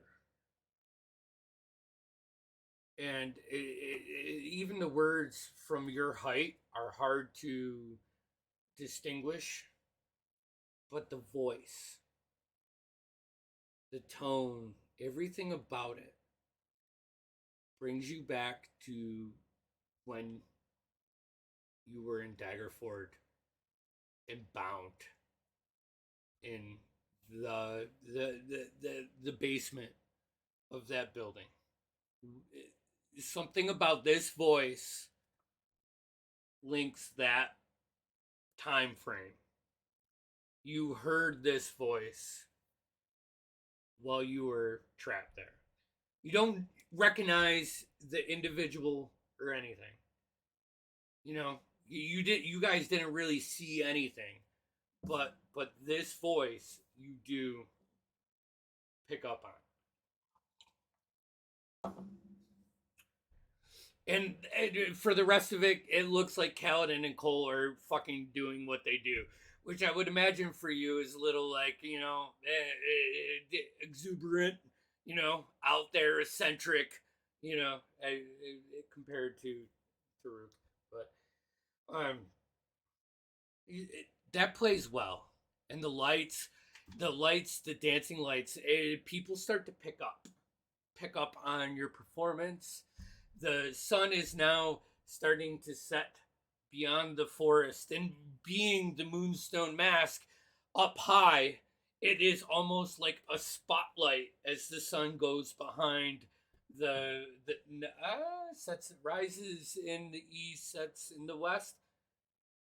Yes. So as it goes behind, just the ocean. It provides this like amber glow that's shattering out. It's magical. At this time, Verwin, you are going up from the second to the third floor, because with your movement you can make it that far. Kaladin, what is the next part of this performance?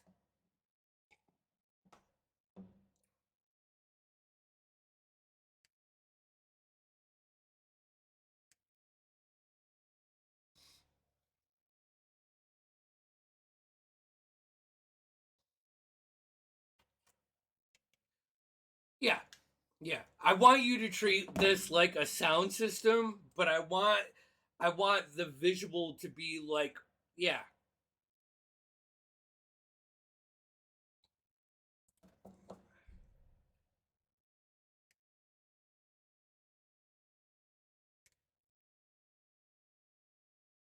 Yep.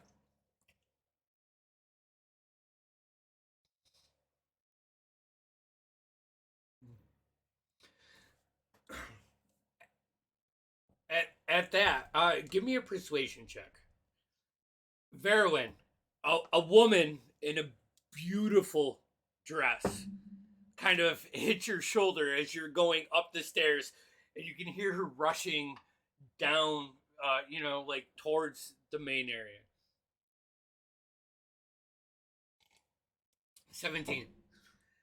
There's like that moment where like you thought this was perfect and a great idea, and there's that gap, like that awkward pause. And I mean, you still like hit a note, and you can keep the crowd engaged. I'm not trying to say that. And at that point, Caddybree will grab Dritz and pull him out in the road, like in the center alley that you see, just outside, like at the Four Corners part, and just kind of, she's a little over the top, happy, having fun, like pulling this guy out, and you like get excited because you think it's Potter, and you realize it's not, and you don't fucking recognize who this is. You're not a part of this, and then like after a minute, Potter comes out with Zinnia Zool at his side. Says, "Keep it going, Bard."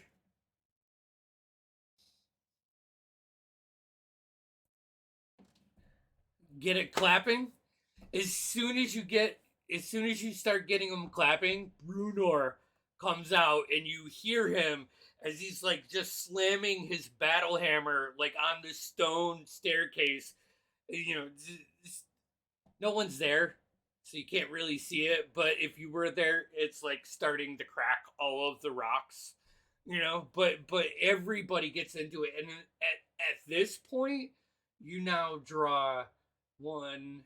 Wait, what was your performance? 17.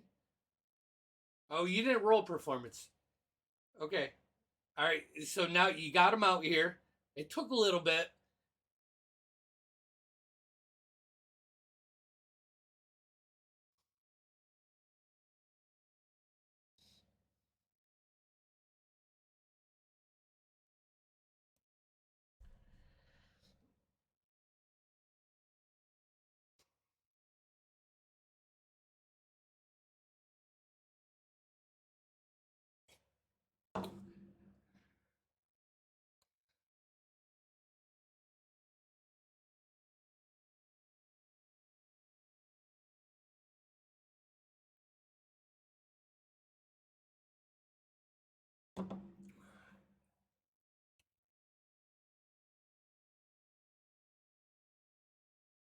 Okay. First off, yes.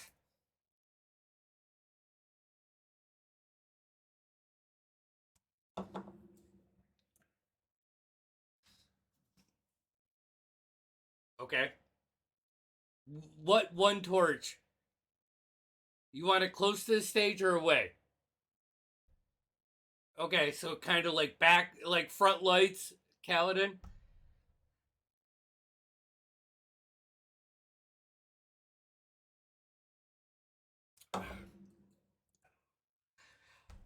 Two things.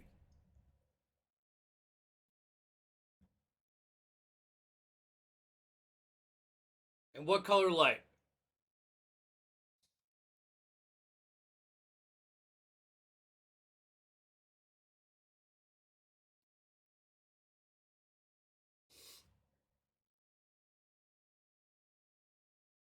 Okay. So lights up, Kaladin. You start to pull in, and towards like the middle of this uh section of your playlist, you start to see like as it dims and Cole brightens it up and lights up the whole area. Now that the sun is like almost past the sea, only like an eighth of an inch is there. So this has that emphasis, and you see all of the benches are packed, fucking packed. Everybody, and they're not sitting down. Everybody is standing up, engaged. The other thing you see off to the left, like your peripherals, is Lisette, like, fuck, like it in that I knew it kind of face, like I shouldn't have done this. And the last thing that you notice as those flames light up is one individual that walks from the left side as he gets to the edge of the lighting of the stage.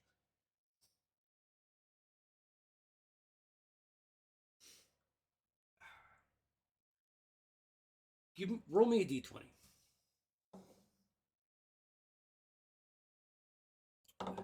You don't lose your momentum, but you maybe for like a bar, you strum a little bit louder than you intend to, and then you catch yourself and bring it back down as you make eye contact with Sir Talbot Archambault.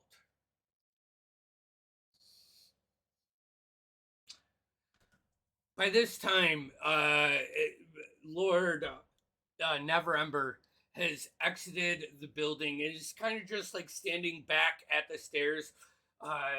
Cole and Kaladin, you can see this. Taruk, if you want to move, you can, but I would say during this part of the show, Kaladin has drawn almost everybody that is outside to the seating area. Like it is becoming they've never heard this style or this range. Someone that plays like rock to pop to soft core to pump it up, like it's just unique because usually bards focus on one thing, and that's not you. So if you want to move, you can. Otherwise, you will be standing there. You can see the griffins. The back lot on the top floor is empty by this time. So there's really nothing happening there. All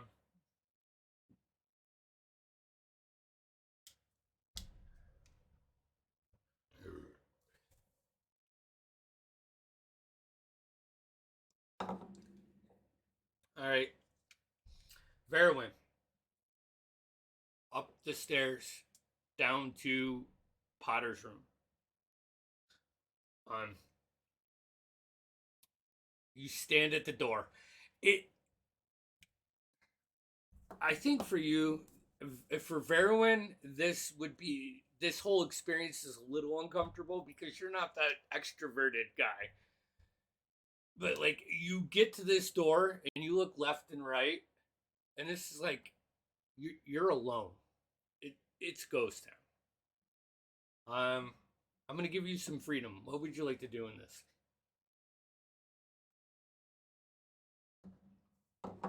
Okay. Roll me a d20.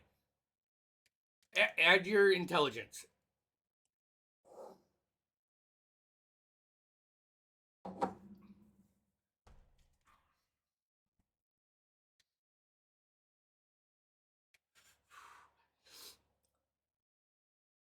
Channeling, like not casting. You've been around casters your whole life. This is more of like I fucking hope this works. And the ring lights up in this like light blue energy. The door is glowing with magic. You do see a window that is open at the end of the hallway. And you do know from Cole's scrying, there is a window in the room. So I'm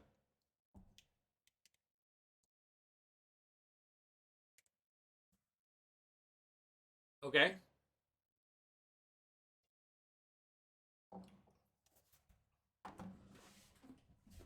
Okay. Alrighty. So you like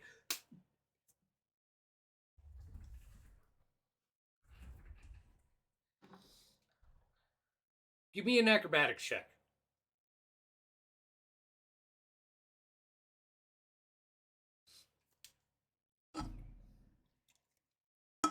23. So I'm gonna say you spend like a third of that movement and kind of like you don't jump, but you like slide through the window, grab your hands, and then you see the bricks in the building where you can kind of step along the outside of the building hundreds of feet, above the waves that are crashing.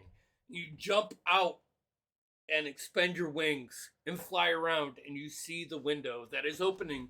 And detect magic. How long does that last? 10 minutes? Yep. No blue. You can see like a glow from inside the window, but nothing at the window. It's open.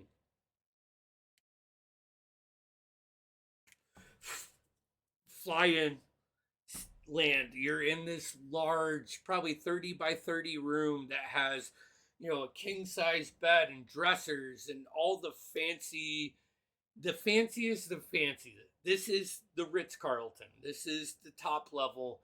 This is probably a little too much, like unnecessary.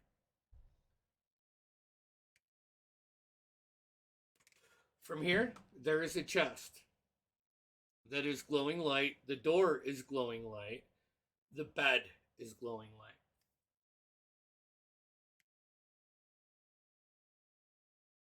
Not the bed, a blanket is glowing light.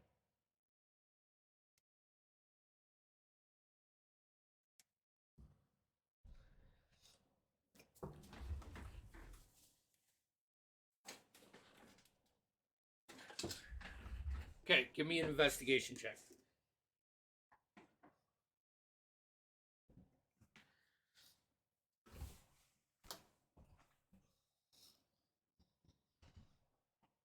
$21. Okay. On the desk, you see several books. Arcane by nature.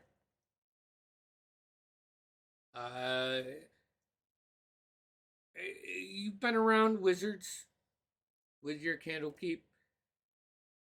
These are spell books. But wizards have their book they like to use, good old trusty and stuff. This is just a buttload of spells, information, a map of the Sword Coast, and you start to see lines. And from where you were caught and captured, you can start to put together all of the paths that the Crimson Lotus is used to transport or smuggle whatever they need.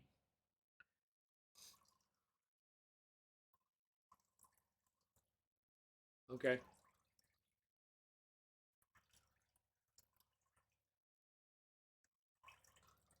Uh, the biggest detail you see is a circle around the small town of Amphiel. Mm-hmm.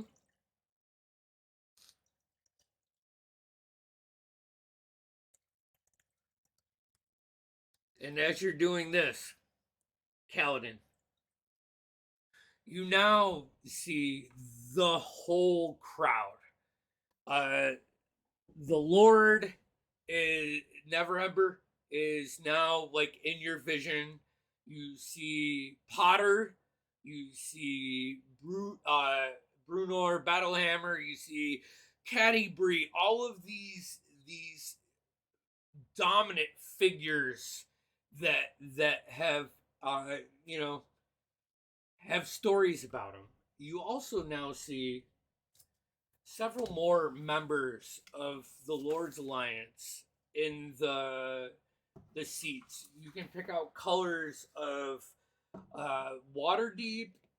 You can pick out colors of Mithril Hall. You see a couple more dwarves. You can see colors of Baldur's Gate, and you know, several other smaller, you know, towns. But they all wear crests. You know, so I'm saying with your performance role so far, you have the ability to recognize these and pick up on the people that are really, you know, taken by this. As you go into the last section of your night, you see Lisette, you know, over talking to 3 women. As you like finish, you look off to the like stage left, and there are 3 other women that she is talking to. One has a violin, one has a cello, and one has a lute, and they are wearing these like almost fluorescent pink ribbons, like the circus dancers, you know, that use the ribbons to manipulate the ropes in circus, almost like that. But you have full, the crowd is yours.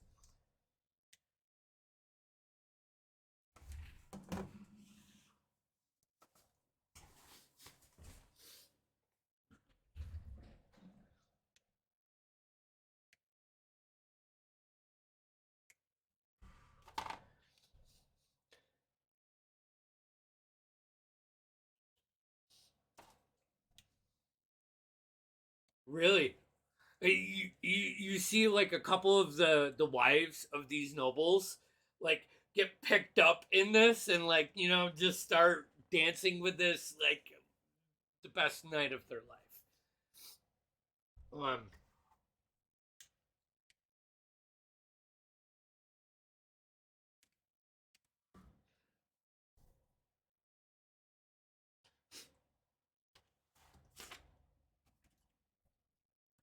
All right, give me one last performance roll.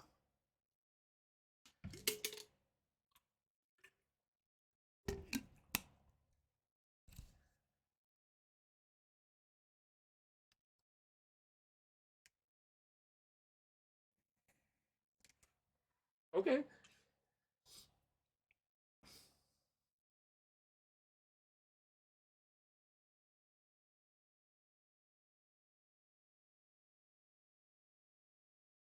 Okay. Yeah, totally. Yeah.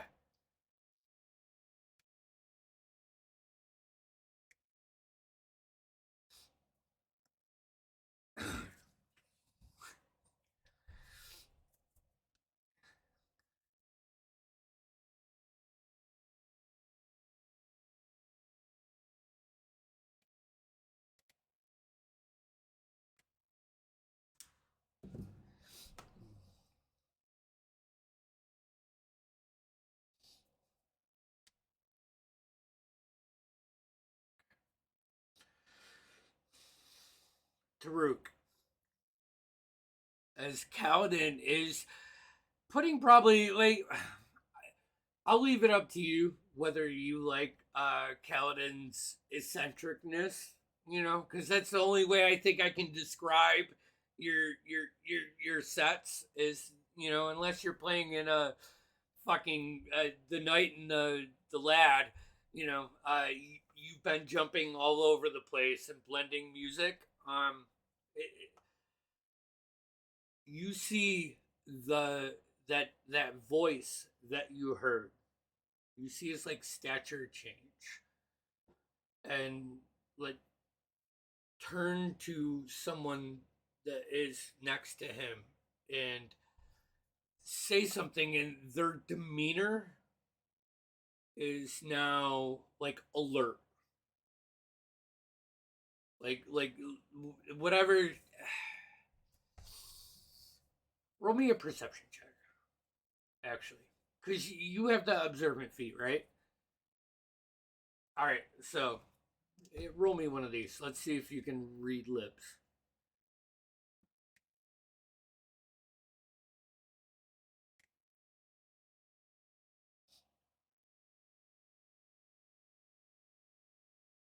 All right, yeah. We'll get there in 1 second.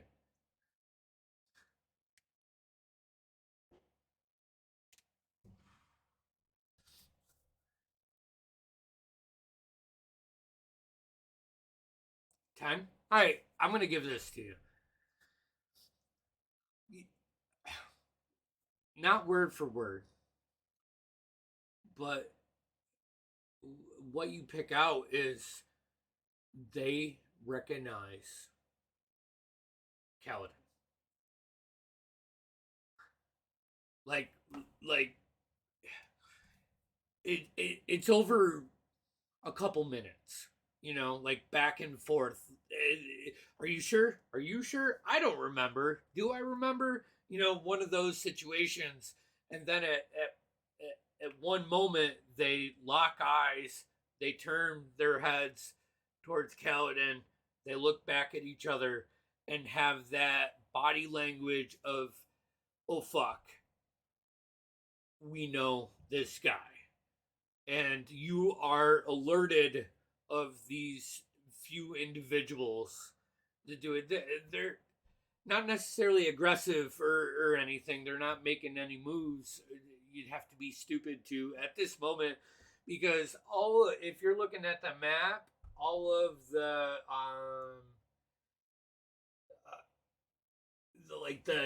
angel kind of tokens that you see out there on the edges by the logs, because there is like a log wall, for code, because this is in the city. It has to be 48 inches tall so no one falls off the floating rock and all that fucking fun shit. There are a ton of guards, and you guys already know that the fucking staff, they have something happening in between them, so they're not aggressive, but you can definitely tell by their body language it's not a good feeling. How's that? So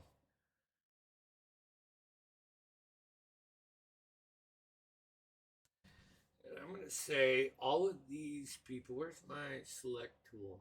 Here. I'm gonna say like this person's over here. You see this guy talking to this guy, and that's kind of where you pick it up. They're just on the other side of the alleyway. The rest of these people have flocked into their seats. And Lord Neverember's there. Potter's there. These guys from the back stairs have now moved, or the back tables have moved. And however, with Kaladin's performance rolls, no one is sitting. Everybody is standing up. Is there anything you would like to do with that information, Daruk?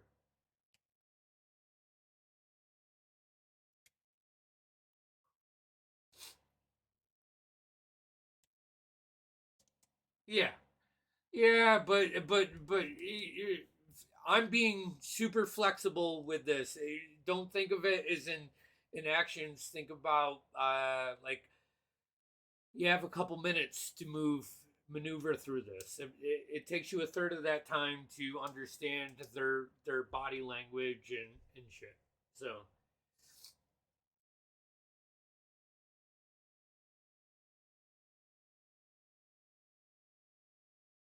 that circular. Uh-huh.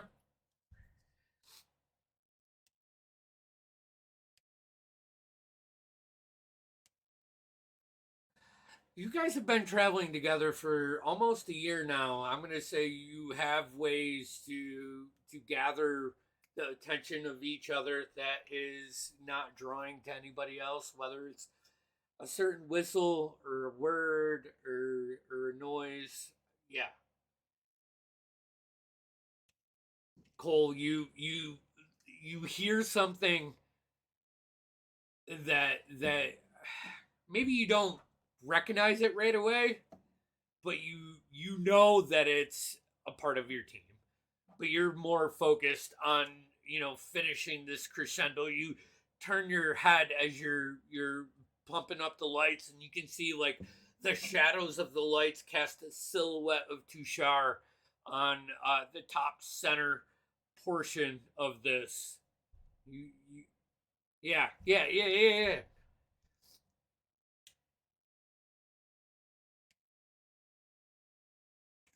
Is there anything that you want to relay, Tushar? Or Taruk?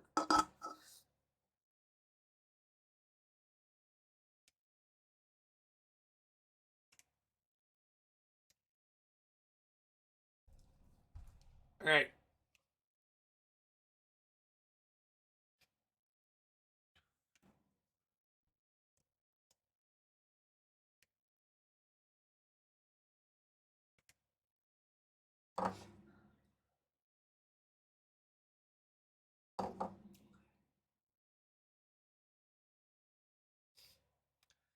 At this point, Cole, when you pin him, when you lock eyes on him, and you look at Kaladin, you can see Kaladin's knocking it, but you know Kaladin can be half bullshit, right?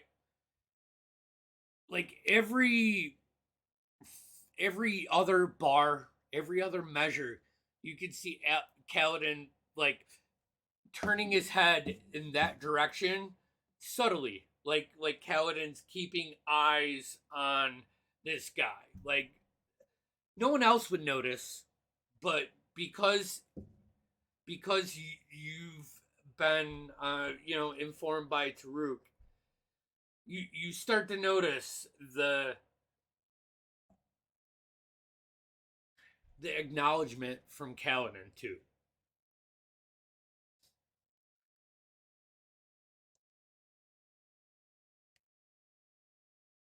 Yeah, well, I mean, you and Kaladin are bros, so you totally know this person. This is, well, you know him as probably Bolt, or some other slang that was thrown at his direction in Daggerford, as he was just a local banker in Daggerford at this time. But he now wears his clothing has improved tenfold, and his adornments, like I would imagine back in these days, every noble wears either like a crest or a color pattern that distinguishes their house. Now you see a distinguished color pattern and crest to his house.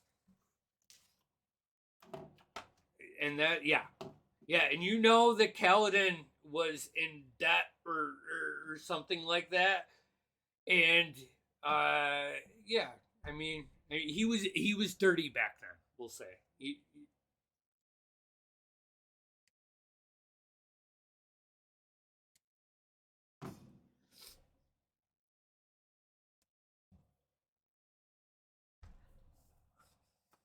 You're adjusting the lights and trying to actually roll me a concentration check, Cole.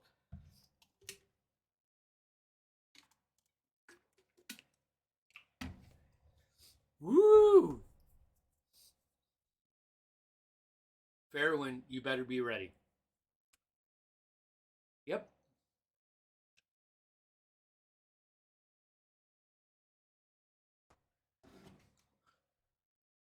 Ten. The lights, like, you. It's not an instant drop.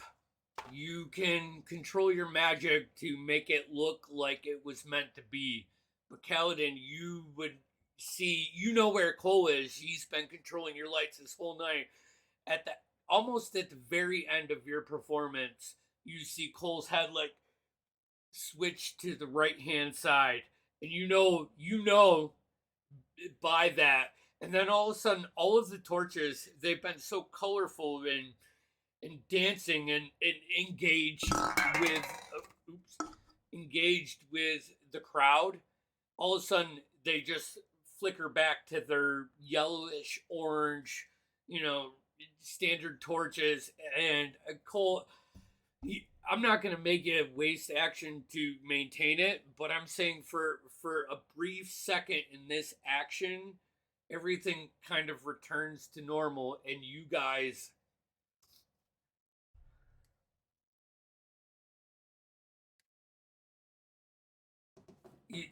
you stop. You could you crescendo. Taruk like moves around the front of the house to gain that eye on everything. So the last thing for tonight, Verwin, what would you like to do? As you like hear, you've heard Kaladin talk about his playlist while you guys were trying to formulate a plan. Like he says, I'm going to do this in 4 parts, and this is how I'm going to do it.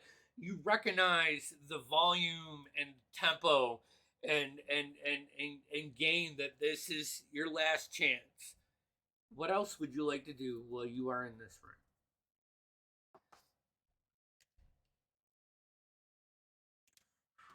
Okay.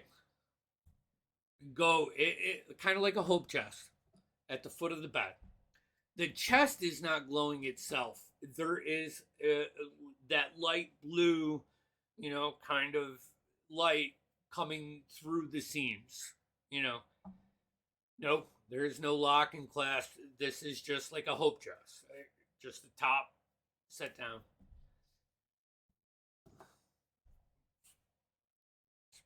Blue light growing from like a burlap bag, like just twisted, not like a sandbag, like kind of like a burlap, like a comforter wrapped around. You pull it out, like unravel it. You see probably 15 inches long in a spear, like almost like a football. An orb with silver inlays, leading from point to tip, but they arc, you know, like they sprawl out and come together at the points. Roll me a history check.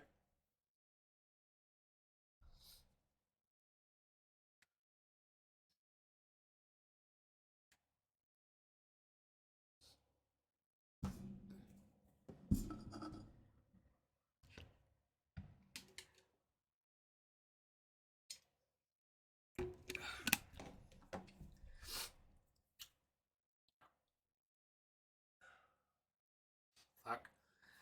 You you've you've heard about items that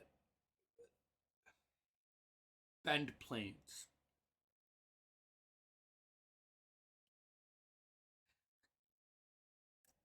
This one, well, I mean, you need more knowledge how to activate it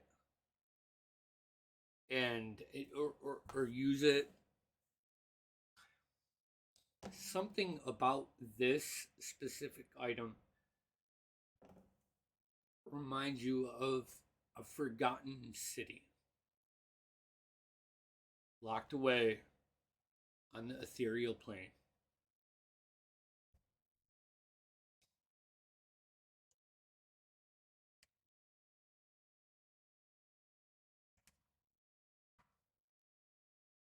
Okay. You also find with that several pouches of fucking gold.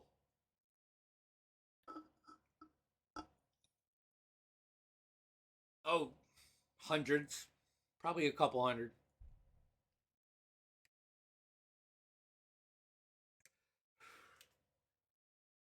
And The only other thing besides the door that is glowing is a blanket on the bed.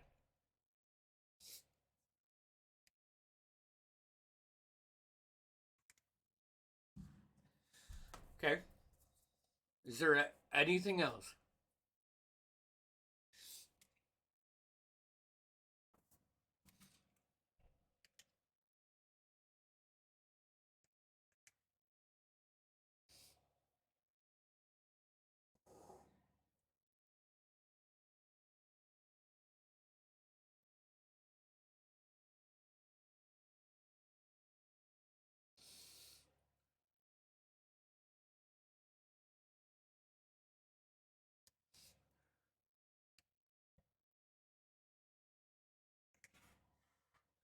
Okay. And as Kaladin, your set ends, and you're the people love you. Okay, they're clapping, they're saying like encore, you know. But Lisette is like, "Good job, get the fuck off the stage," like trying to keep the show on fucking time, you know. And she brings up these.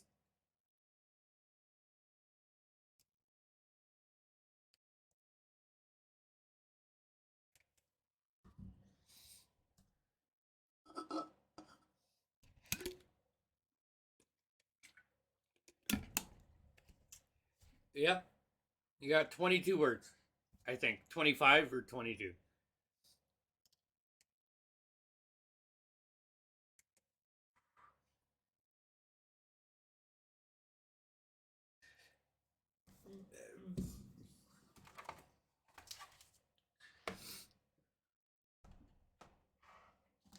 Right. Um, I think it would take a little bit longer than just lighting it up with a fireball. So I'm gonna say like a minute or two goes by.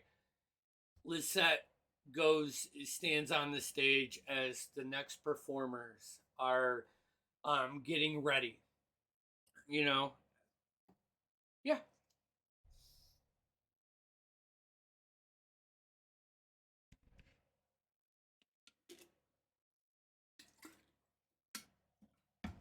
Oh, I think great performance. I don't mean to be shrill or anything. I really don't recognize your name. What was it again?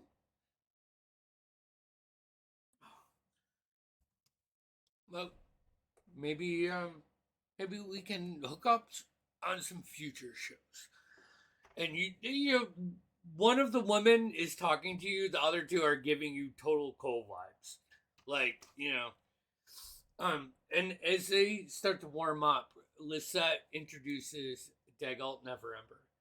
And he goes to the stage and he starts talking about Potter Frostgrave. And at the moment where you guys like start to maneuver yourself into a tactical position, well, you're up. You fly out. You got a minute. I'm gonna say you can find a safe spot to land Veruin or Crest. Cole, you're not coming back. All right. So you fly out. Cole and Kaladin can link up. Taruk, you can stay ominous if that's your plan.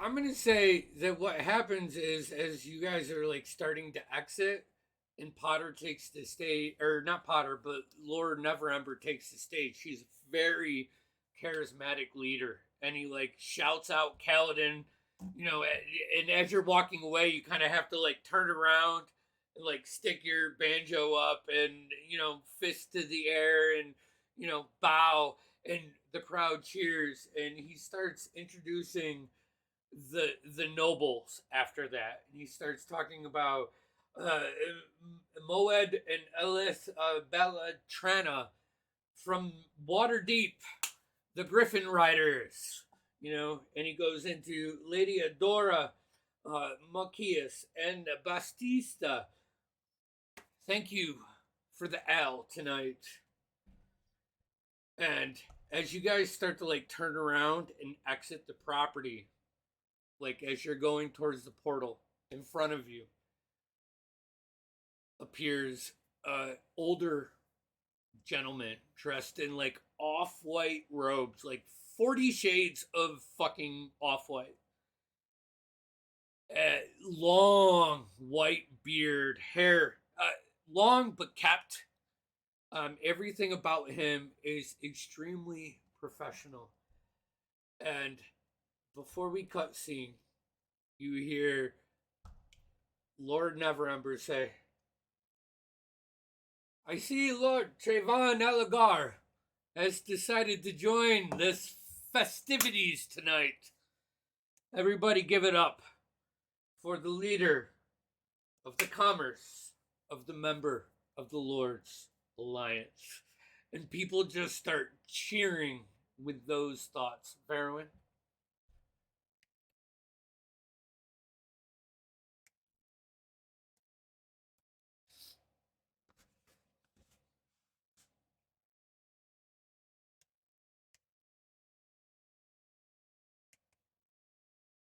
Yeah.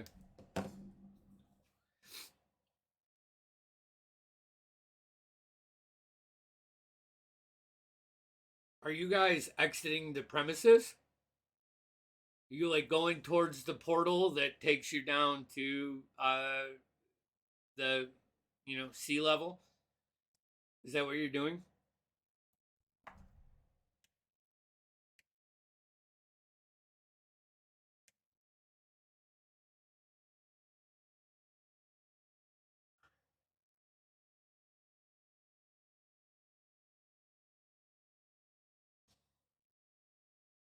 So, all right, Kaladin, are you heading towards the portal that takes you down to the city streets?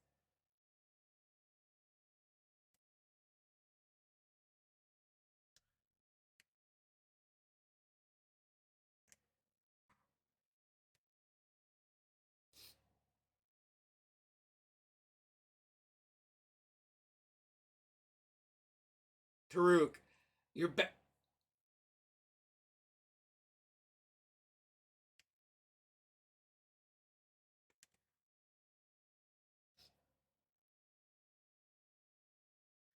You hear from the stage. You hear from the stage. I want to thank King of the Mithril Hall, Brunor Battlehammer, his daughter Bree, and his acquaintances, and the crowd goes wild. I mean, in fables and stories, you've probably heard them. The last thing you hear before we end tonight is, lastly, I want to thank Sir Talbot Arkenbolt, president of the National Alliance, for his generous donations to make tonight possible. And the crowd starts to cheer, and as that, you guys kind of gather at a point where you're out of sight, out of mind.